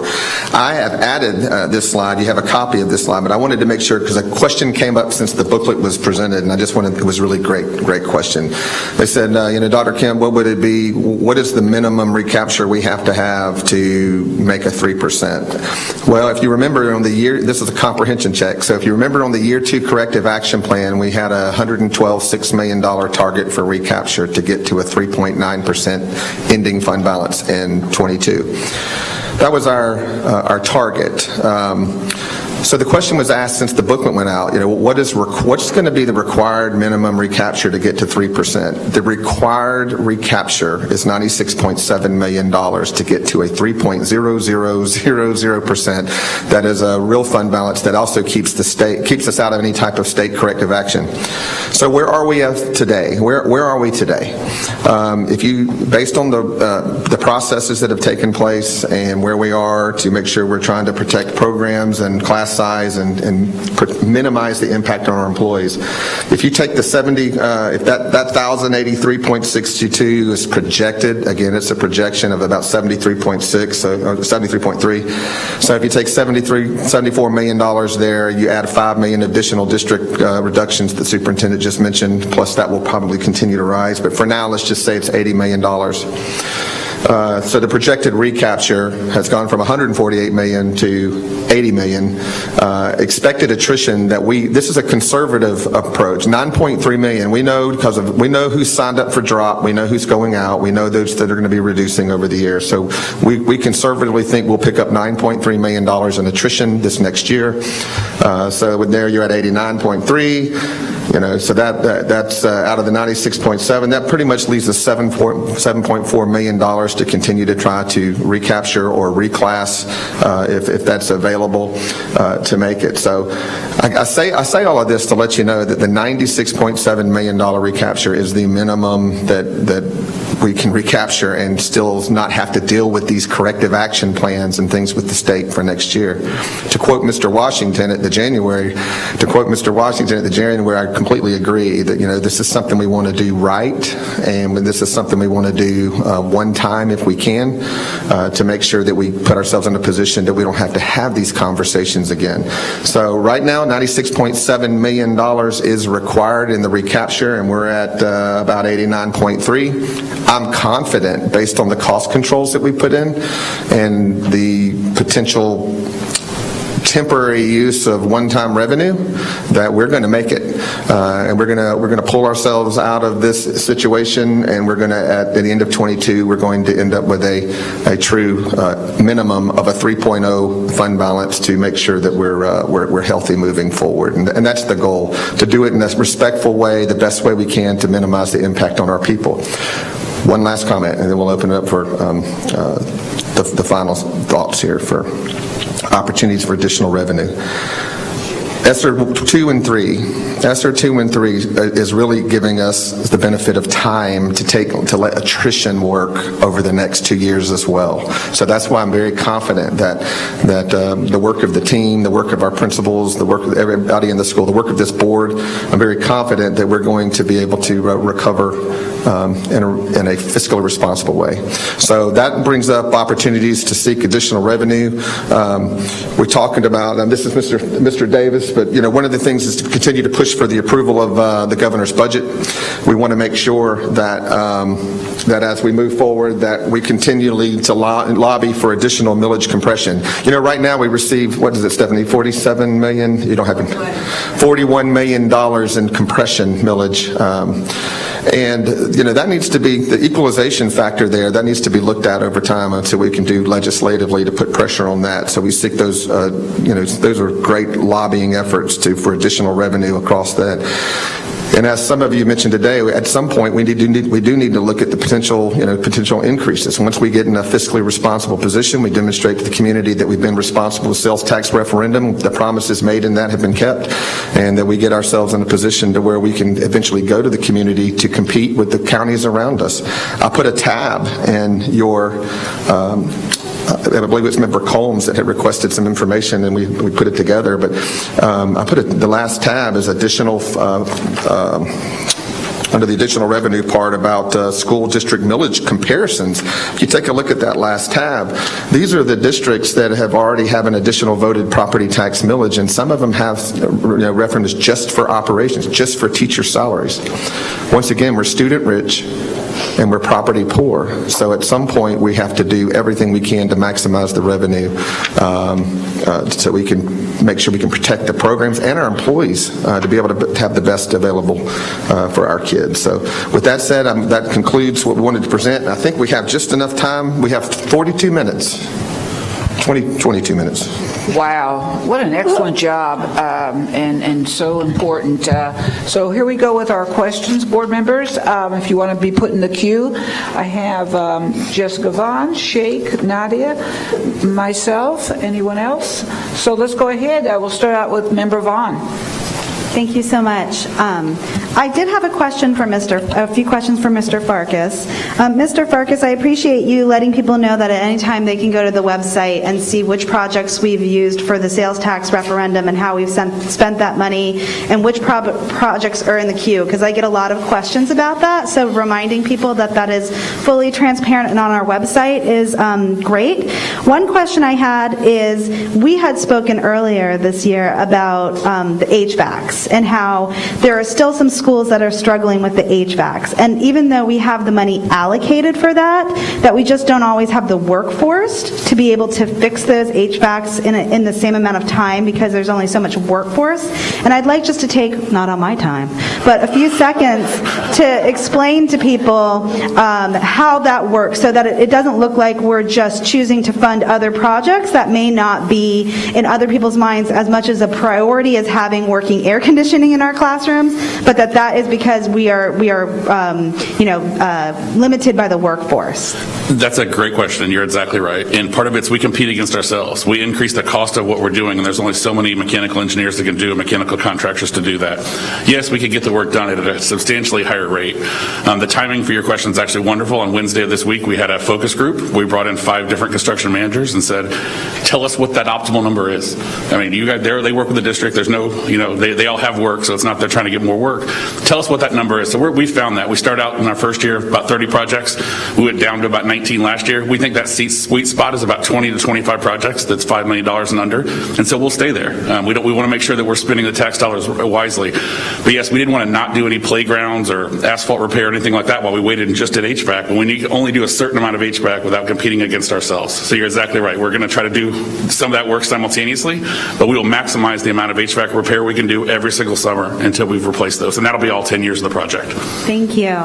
The next question I have is, I appreciate how much explaining has gone into how intentional we've been to make sure that through this process we've mitigated as much damage as we possibly can academically. But I'm curious if there's been any kind of information that we've brought up that, even though we've been extremely intentional to make sure we've been careful in this, what kind of academic losses we do expect to happen just through the nature of having to make these cuts. Because as we expect people, or we ask people to advocate at the state level to make sure that we're funded, I think we have to associate that with what that actually looks like in our day-to-day classrooms, because we are kind of caught in a cycle where we're losing kids to alternatives, and then we have to make ourselves more competitive, but if we have less funding to do that, that becomes a cycle of loss. So I was just wondering if we have any information on, even we've been incredibly intentional, what that looks like, and then I have a couple more questions, sorry.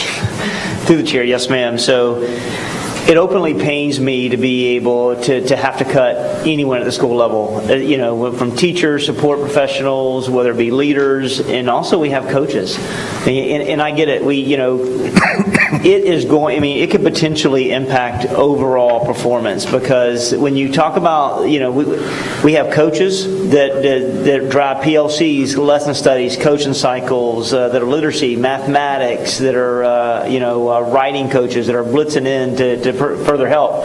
However, the biggest thing is to protect the classroom with those who actually generate FTE with students in front of them. That will be a major impact. We will see that. However, we've got to make adjustments somewhere.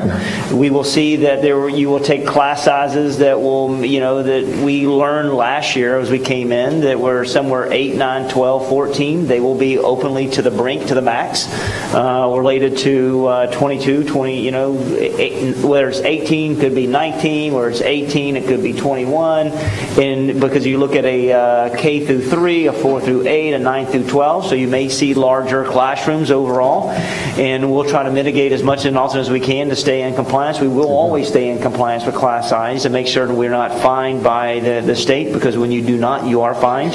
So overly, you will see that we'll be pushing it. The good thing is we will continue to do master schedule reviews as we come in the beginning of the year, and we will meet with not only principals after the 20-day count to determine whether or not additional positions need to be moved or additional positions that will be added, but we'll also make certain that we will meet with CTA and they're at the table to be able to look at those particular class sizes, and they continue to hold us accountable related to that push. But the biggest thing we've done this year to mitigate that is put systems and processes in place from an instructional standpoint. Instructional frameworks, pacing guides, curriculum guides, leveraging the right curriculums, focusing on phonics, those types of initiatives. While I know it was a lot, we've really done a really good job this year implementing those and putting systems in place so it will benefit us next year as we transition forward. Thank you. I appreciate that very, very detailed explanation. The other question that I have is, I think I understand it, but maybe I'm wrong. Are we losing more staff at the elementary, middle, or high school level? Because based on what I'm looking at, I think it's at the elementary level. Am I wrong in that? Where do we lose the most, let's say, instructional staff?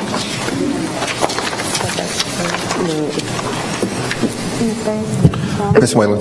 On the percentages, when you look over to the right-hand side on that, on page 93 of 94 on the tab, it was actually the elementary level is only a 5%, and that does include other staff members as well. When you see the percentage cut over to the right-hand side, is that answering it, Ms. Vaughn? So which level was the biggest? And that would be high school. High school. Yes, Okay. 9%.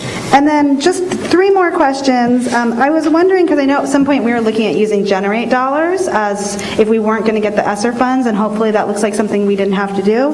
But I know there was some question about whether the state, even if we got the advancement on that, would allow us to use that money in our general fund.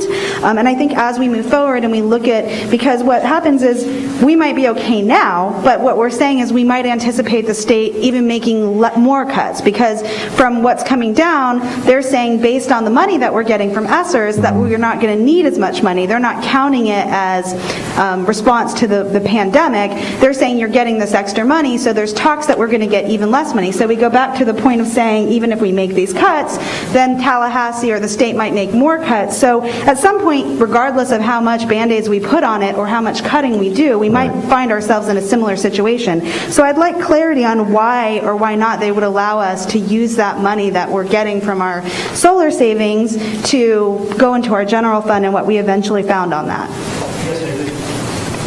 The chair, we've sent some information documentation to Department of Education for review related to capital, Generate Capital.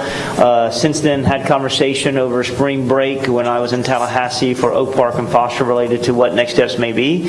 They said that they would like for additional information. So over spring break, we had Generate Capital reissue to our district staff some additional language that strengthens it about and explains the overall expenditures that we could potentially generate for our cost savings for the years to come. That has been pushed to our legal counsel and their legal counsel to make sure it's strong, and then we will be pushing that as soon as we can this week if we haven't done so, trying to get it to Department of Education for their review. The biggest thing we're trying to do is trying to get them to identify that as revenue, and that's the biggest hiccup, and I think it's about they don't understand about why the company's willing to give it to us, and then being able to make certain that how we can forecast that energy savings, which is around $4 and $5 million annually, to allow that to become revenue within our system. Stephanie, you want to? Yes, once we get the contract, we're going to submit it to KPMG to review. One of the caveats of that is because it's a present value of a future savings, it might not be able to count as revenue. It might count as deferred revenue, which would make it a balance sheet entry only, meaning it would help cash and cash only. So once we get an opinion from KPMG that it can be used as revenue, it would help with fund balance. And through the chair, sorry, Mr. Farkas just notified me that process should be finalized by the end of this week. That way that we can get it to you and your team to be able to send it to the necessary staff for review and approval, so we can get it outside stance and be able to push it to the Department of Education with that validation. Thank you. She said I have time, a few more seconds, so I just want to close. A few more seconds because we have about 5 other board members and we have about less than 8 minutes. Thank you. The only thing I want to close with is I'm excited to see the district level cuts that you said you're anticipating, and I'd love to hear what those look like. And just on a closing, I have a lot of parents who are reaching out to me that are concerned that in lieu of making these instructional cuts, like you said, that we're going to be pushing more students towards computer programming to be able to supplement being, the instructional staff would be there. And I'm glad that's a plan, but I'm getting a lot of frustration and concern about the amount of time students are on the computers. So I just want to address that going forward. And that's it. Thank you so much. Thank you, Member Vaughn. And next we have Member Washington, followed by Member Combs, followed by Member Snively, and followed by Member Gray. Thank you, Madam Chair. Superintendent, I want to thank you for going up to Tallahassee for my 2 schools, because sometimes you have to fight really hard for something, and I appreciate you doing that. I really do. And we're going to make it work. One of the things that I'm concerned with about the cuts, we got to keep in mind transformational schools. That's very important to keep in mind, because the majority of those schools are in District 5. And when we sit down and look at units, I know we look at academic units, but we also have to look at the discipline parts at some of those schools, because the academic, they may not have enough for the academics, but we need help for the discipline parts around in the neighborhood, and some of those neighborhoods that are very crucial. Being working in 2 crucial schools before, it's important to have your staff. And something else I really believe we need to look at, even though some schools are not transformational schools, but they're there on the edge. And we have to keep those people in the school as much as we can, because for those schools to be successful, sometimes you may need more administrators than a normal. That's where the equity comes into play. It might look different, but the need of the school is quite different. I'll give you a perfect example. I was at a school the other day, and I guess the administrator was out, and they only had like 1 on campus. And while I was on campus, 2 guys walked up there with pit bulls. We can't have pit bulls in no campus. I mean, that's where my AP1 came out. We can't have that. But if the other administrator would have been there, and I kept thinking, just think now, if this was one school with only one administrator, this could have been a mess. So happened I was there. So we have to take a look at the neighborhoods where those schools are located and the needs of the schools. And I think that's so important. And I know, Ms. Bay, you're doing a great job. But people always don't be critical of you because that's the job we're in and the things that we do in society. We make tough decisions and everybody won't be happy, and I understand that. But we want to make the best decision for students. As long as we keep that in perspective, whatever decision we make is best for students. And I think as long as we keep that, we'll have the right units, we'll keep the right schools in transformation, and we'll be out of all of this. Transformation, we'll have enough units we'll need. And something else I want to emphasize. I hope this is a one-time deal. I hope we don't have to come back to the well again. Because you can't keep coming to the well, you don't get drowned sooner or later. So I thank you all for at least working hard, trying to make it work, and I know we as board members will make this work. Thank you, Madam Chair. Well said, Member Washington. Member Combs, followed by Member Gray, let me go ahead. Member Snively, you'll be after Combs, and then Member Gray, and then... First of all, I really would like to thank Dr. Kemp and Ms. Garcia, Ms. Heaton for the countless hours I know you put forward to put this all together. And I wanted to ask Ms. Bays, can you please define for me the difference between the earned FTE and enrollment? Yes, ma'am. Earned FTE, when we do our two different counts, we do a survey 2 in October, survey 3 in February. It is based upon the numbers that we have during those FTE weeks. Those are the numbers that generate, those are the numbers of students in place at that time that generate the funding that we earn. We know that enrollment fluctuates all throughout the year. Unfortunately, it fluctuates way beyond FTE. So sometimes right now we might have a school that their earned FTE, for instance, might be 576, but their enrollment is well over 600. What we have been used to in the past is providing allocations for the current enrollment. So we have in the past provided allocations for those 620 students when in fact we're only getting funding from the state for the 560. So it's a difference between just those moments in time in which the state has to capture, this is the moment in time which we're going to fund you for. And that's a great question through the chair. Remember, one full-time student, 1.0 full-time student is 1 FTE. So that's the way it works. So you often, especially in high schools, you have a lot of situations where you have a kid that there's two periods per day, and we get funded for 2 periods per day, but we have to make up the difference between that 0.2, the 2 and the 8. So. The other thing I'd love to see is I would just love to see what the formula was in the past and what the formulas are now. When we look at those cuts, I would really like to get something like that so I can really see where we're going to lose. I mean, I'm seeing these cuts, but I'd like to see what was the past and what was now, and also maybe some districts in our area, what their formulas look like. Like, why are we in this position and other districts are not? So I would like to see that as well. Then finally, my last comment is, it's very hard to walk in and see how much our teachers have done this year and our schools as far as, teaching simultaneous, cleaning, everything, and now we're letting them know that, a lot of people are going to be cut. I think it's really important that the last cuts are the ones who are directly impacting students, who are directly working with students. So I really would like to see, as I see this formula, I would like to see this type of, in the cabinets and in the district administration, I'd like to see a formula for that as well.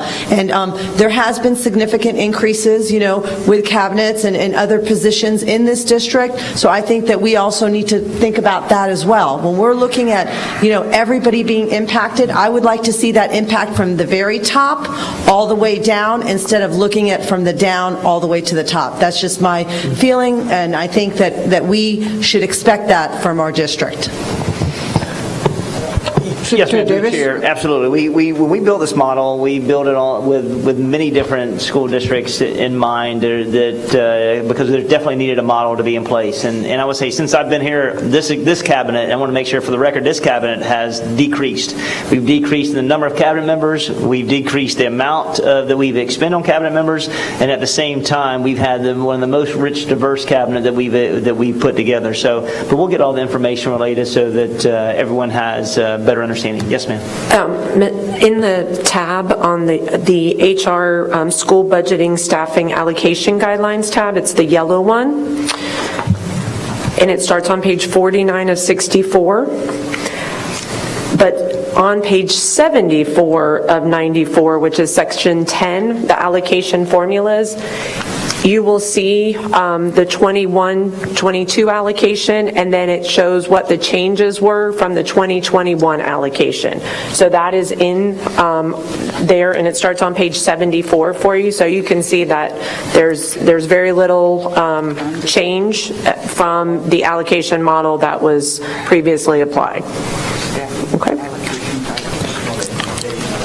Yeah, we're actually enforcing, Ms. Combs, we're actually enforcing the allocation model that has always been in place. The only change, the only difference you'll find when you go through that is the change to the secondary high school assistant principal ratios. But it's the exact same model that you've been using every year. The only difference is we're actually following the model that we should have been following. Oops. Okay. Oh, thank you, Member Combs. Excuse me, I just got a little distracted at the just now. I'm going to go ahead and go next with Member Snively. And then thank you, Madam Chair.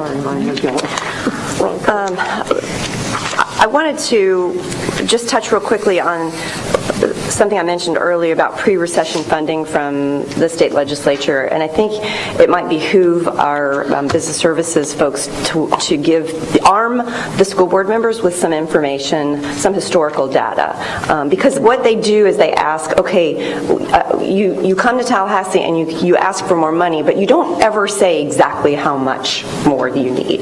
And so whether it's $623 plus the cost price index over the last 12 years, whatever the number is, we need to have that number in order to say we need X amount more per student in order to fund our district appropriately. So I think that would be helpful for school board members to have that information and arm us with that. Also, I wanted to ask, and another historical aspect that we haven't really talked about was back in 2013-14, right before I became a board member, there was an offer to employees to take a particular contract agreement which stipulated that they could choose whether their pay was going to be based on performance or whether it was not. And so they estimated that about 30% of the employees would take advantage of this. And we're talking increases of anywhere between $2,000 and $20,000 in salary schedules for employees, which cost the district $80 million. Approximately $80 million in increased salaries per year, not just a one-time bonus. The salary schedule has actually changed. I'm curious as to how many of those employees are still employed with our school district and how that's impacting this as well. Just out of curiosity, because we haven't really talked about that. That was 95%. About 95% of the employees took advantage of that when they estimated only about 30% would. So it was, and it really was not a sustainable decision that was made by previous administration. So I'd like to know how that's impacting us now. Fast forward, a decade, and if you could bring that information back to board members, that would be very helpful. I think. Third, air conditioning. Do we have a certification program for commercial air conditioning that we could possibly consider implementing? Is Career Tech building something? Because if we don't have the workforce to fix our air conditioning units, maybe we create the workforce to fix our air conditioning units, right? Yes, ma'am. I think it's a good idea. We can leverage our CTE and start to maybe sort of create our own apprenticeships internally. And then the last thing I'll ask is, do we have floating administrators? Because that concerns me, the information that Mr. Washington shared. Do we have a pool of floating administrators when we don't have an administrator? I mean, we're always going to have absences, right? So we have to staff appropriately, and if you have a floating administration pool of employees that can fill in those gaps when administrators are not able to be in schools, there shouldn't be gaps like that. We have substitute teachers. We should have substitute administrators as well. So I would ask you to consider, if you haven't already considered something like that, to make sure that those administration spaces are filled when someone's out. Thank you. That's all I have. And thank you all for the information, and I know it's been very helpful to have this information and this conversation and discussion with board members. So thank you. Thank you, Member Snively, and that point well taken. In fact, the floating administrator, the number one concern I'm hearing from principals, and this may be coming forward to you, I know Sheikh Washington as well, is the safety issue and the proximity, the latitude and longitude, geography of a building, and maybe the lack of coverage. Principals are very, very concerned. So that point has been made by two board members, and I'll be the third. Thank you, Member Snively. Real quick on the point I wanted to make is when we have our various checkbooks, and I appreciate all those pages where we have 7 through 24, where we have deposits, payments, deposits, and the balance. I think if we have a way to improve board member visibility, perhaps, and actually I know Stephanie, Susie, and Dr. Kemp, perhaps when we have these continual floating items, for example, and I'll give you 4 examples, per month. Now, this might be a per month example. Number one, we're going to have possibly a change of BSA due to the American Rescue Plan. We know that. I mean, it's possible. Secondly, we may have a change of the FEFP because, again, the American Rescue Plan may bring that down. I mean, that's a possibility. These are all possibilities that we board members need to know. Third, the School Bill 48, a possibility of dropping our own enrollment equal to FTE. Another possibility would be mental health. I know we have great ideas, Superintendent Davis, of adding mental health, but how are the status of our children going to be when we actually face them in August and September? And last, another possibility are a summer school, in early schools. This is going to be another possible cost. So what I'm saying is, when we develop a chart, as simplistic as it can be, can we not put a column of this, board members, this may occur, which will affect the payments and the deposits, because it's so much easier if we always have in parentheses, okay, we got this is solid information, but this may affect it. I don't know. Dr. Kemp? Yeah, those points are well taken. And this, I also wonder, there's other things that are also of concern, and it kind of supports Ms. Vaughn's and the comments that have been made here today. Currently, we have to spend so much more than what we receive, right? So right now, I just want you to know, let me give you 3 more. In the governor's budget right now, the transportation's being cut by, for us, it's being cut by $7.5 million for us. And also in that budget, supplemental academic instruction, which is also a general fund revenue stream, supplemental academic instruction's being cut by $16.5 million. ESE in the budget, in the governor's budget, is being cut by $25 million. So when you take a look at the variables that this board and this community can control, and then there's variables we can't control, what might happen with property tax. in that last slide where we talked about additional concerns. All this is based on critical assumptions, and that is that we continue our FEFP funding the way it's supposed to be, that we don't continue to get cut in transportation and ESC and supplemental academic instruction. So keeping an eye on the revenue sources and keeping an eye on what's intended, though it may look like we're getting an influx of federal dollars, I can almost guarantee it's happening already. They're cutting in other areas that are going to impact us, which means we have to be prepared to make it up, whether it's property tax projections or whether it's always a projection, and we have to be prepared, and we need to be in a fiscal position to weather any of those changes that take place. So it's forcing us to make decisions beyond staffing. It goes to Ms. Vaughn's point and other. It is beyond staffing. We have to look at how are we delivering our programs? Where can we continue to offer programs, and where can we consolidate if we have to continue to offer programs? And it just goes perfectly with Mr. Washington's point. For so long, we've been doing everything everywhere. You've heard me say this. We can do anything. We just can't do everything everywhere. We've all had all this support. We have to recapture that support and use it strategically because it's getting reduced in other buckets.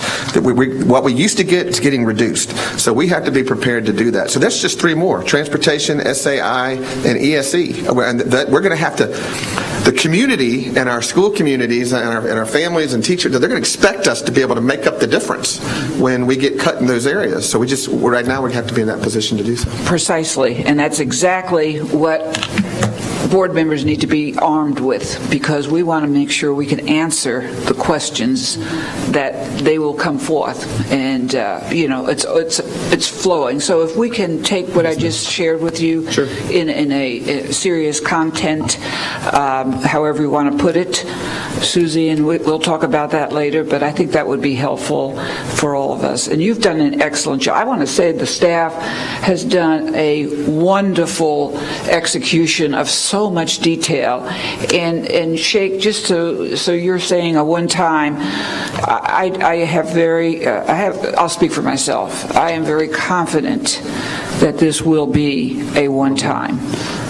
I don't know how you all find this information, but I've not ever seen the detail that I have seen in this, and that is inclusive of the Gibson report. And I say to Member Snively, because she's very familiar with the details in that. So thank you. Member Hahn, did you want to go ahead and close it up? I think you might have something to say. I had some comments and questions, and then Member Perez also. Oh, okay. I just want to say quickly, I understand that we have to make adjustments to our staffing allocation in our schools. I mean, we've talked about that for the past year at board meetings and in different meetings.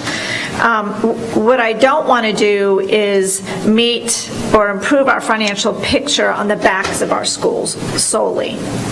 And there's been a lot of conversations over the last couple months about equitable cuts and people getting what they need, maybe not what you want, but everyone will get what they need. And I had to step out for a few moments because I wasn't feeling well, and maybe I missed this, but I'm curious at the district level, outside the schools, what cuts are coming in your first and second round, and it might be helpful to the board and the public if you took your organizational charts for your district folks and you redlined what positions you were cutting, and highlight any positions that were new as of last May or June. Because everyone's got to walk the walk, not just our schools. And I just haven't heard that this morning. And I know Ms. Combs has brought it up on a number of occasions and a number of meetings that, where are the cuts happening outside of our schools?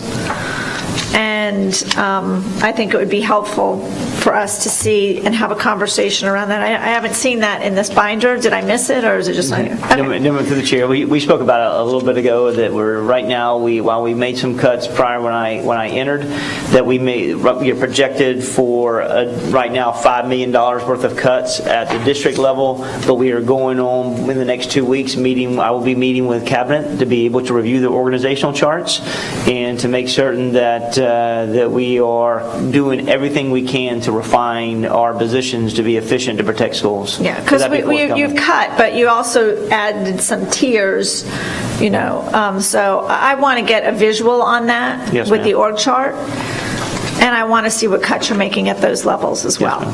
Yes, ma'am. The other thing with air conditioners, when I first came on the board, I had a lot of schools that had issues with air conditioning, and workforce was a big reason, one of the reasons, I should say, we couldn't get the work done really quickly. But the other is sometimes the type of work that needs to be done to fix the air conditioning systems can't be done when schools are open. So we can't, in some instances, the construction around replacing HVAC systems has to do with taking down ceilings or plaster or walls and getting into ductwork. So it can't be done when students are on campus. So workforce, and you correct me if I'm wrong, but we've talked about this a lot because I got a lot of emails too in the last 2 years. It's not just the workforce availability. We have to do this work at very specific times of the year. And so the workforce availability has to line up with our calendar, and that can be really tricky sometimes. So, I'm sorry it's still happening in our schools. It's happening in a lot of my schools, but I know that they've been making it a priority. Thank you. Member Perez? Thank you. I want to echo those concerns, especially, bringing today to the board a copy of the cuts that are going to be done in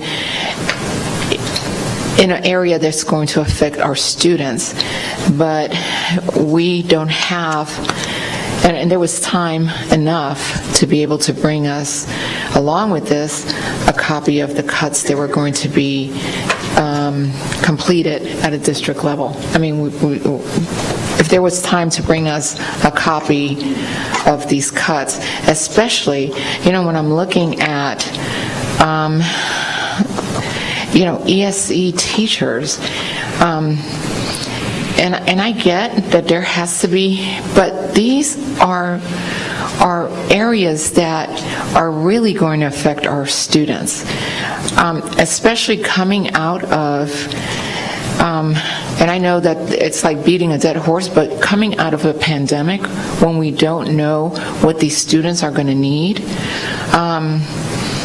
And these are teachers that help. Their instruction to help our students achieve their highest potential, and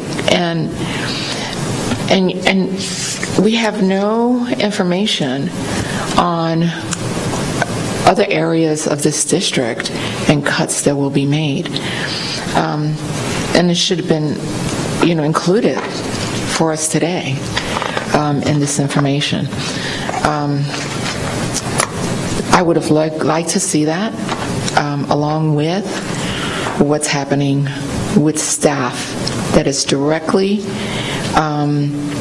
or that will directly impact our students' education. And, I would like to see that sooner than later, actually.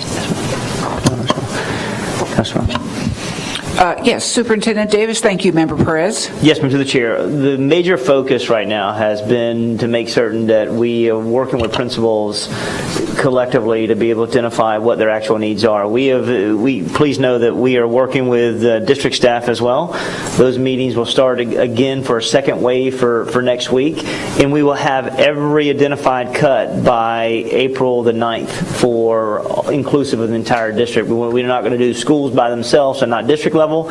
So all of that, I want to make sure we stated our timeline. By April 9th will be every one of our efforts identified as support staff, educational staff, district staff, leadership, so the board will be able to see that, and we're all doing it in unison. Point well said, Member Perez. Thank you, Superintendent Davis. At this point in time, we're going to close the workshop as it relates to the fiscal business, and we are going to, let me just close it with my pound there, official. Excellent job again, and I know board members, I thank you for those, we all thank you for those great questions. Staff members, you were brilliant as always, so thank you. Member Vaughn wanted to, and I don't know, Member Snively, you may have come in at the tail end, and Member Perez, but Member Vaughn has asked for a consideration from board members at a workshop. Member Vaughn, perhaps you can explain, and then I said we'll have a time for each of us to think about and to respond, which is about now. So I know we're over already, which is usually the case, so keep that in mind. Member Vaughn, go ahead and present your case. You're recognized. Thank you. I'm confused because I thought we already went over this at the retreat, but I can revisit it again.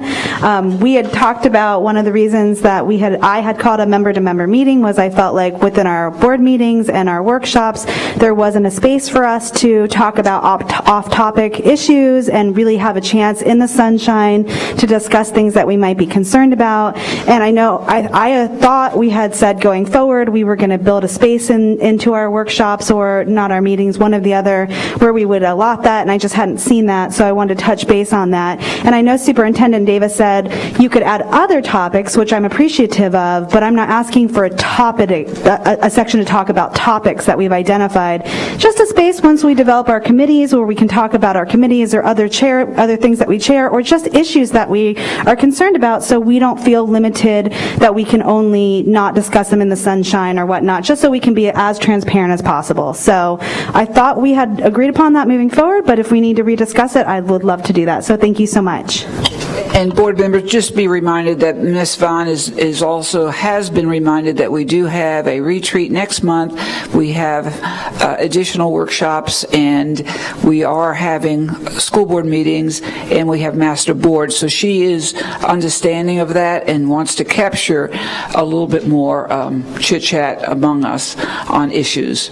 So it's your turn, board members. You may respond accordingly to this request, because I'm just a single board member, and I just want to make sure you all have your say-so. Thank you. All right. Are we talking about more workshops, or are we talking about the ones that we have scheduled? I believe already? the ones that we have scheduled an additional amount of time afterwards. Tony, is that within the... So at workshops, the board doesn't take action, you don't vote, and you don't hear public comment. If there's an opportunity for the board to create a space where you can just discuss things that may come forward at a future board meeting, that's legally appropriate to do. You just wouldn't take any action on anything that was brought up that's not on an agenda. So I think when Ms. Vaughn was talking about bringing up concerns that she or other board members might have in the context of a workshop, that could lead to discussion or an opportunity for a further item on a board meeting at a future date. Okay, thank you. And since we're all here together, and that's a hard situation in itself, so difficult, excuse me. Go ahead, Member Snively. No, I think it's a great idea because we are limited in the amount of opportunities that we have to talk about our different committees that we serve on, or different assignments or organizational assignments. And I think we feel pressured at the end of the board meetings, no offense to the chair, to hurry and rush through our board comments so that we can, because we've already kept people, after hours to have our board meeting. Yeah. But I wouldn't mind if we wanted to start workshops at 9 o'clock and then have the workshop from 9 to 11 and then leave 30 minutes. Just know that it'll go from 9 to 11:30 and just leave that last 30 minutes for some discussion if anybody has anything. It doesn't have to be scripted, right? It's just whatever we want to talk about, whatever something comes up. With the understanding is that you can't take any action on anything that's not on an agenda and hasn't been properly noticed. The Sunshine Law requires that you only vote on things that have been agendaed. So you can certainly talk about anything, and if it turns into an agenda item, that's appropriate, but you can't just bring something up, vote on it, and go forward. Right. No, I'm amenable to adding 30 minutes to do that after a workshop, if we start our workshops. If we're going to continue starting our workshops at 9. Well, I think that's a point of discussion, too, before you got here, a question of whether the workshops start at 9:30 or 9, just for people's convenience, whether they can physically be here at 9, given other responsibilities. So I think that's something that needs to be discussed as well. Yeah, and we're looking for consensus, Mr. Porter, at this point in time, and I just heard from Member Snively, and I'm getting some head shakes, but Member Member Washington? Yes, I would agree on that. So there's consensus of two of them. Member Vaughn? So I love that you're amenable to it. 9 is challenging for me to get here with my son, who's now started brick and mortar. By the time I get back to my residence from walking him, I don't have enough time. So if we could do like 9:30 to 12, or just extend it by a half hour, but not start the 9 time, which is challenging, I would appreciate that. Okay, now we're talking 9:30 to 12, board members, so you can either nod your head and say something, but we're looking for consensus, and, oops, I didn't look to the left. Go ahead. Notification, I know today we're meeting on kind of an off day, but these would be normally Tuesday before our board meeting. Correct. Okay, and they would be here? Yeah. Okay, I'm fine with that. Yeah, I'm fine. Are we all in favor? Well, that was easy. Okay, board members, then again, we're adjourned because I want to pound this again. Anyone else? Re-adjourn. Thank you.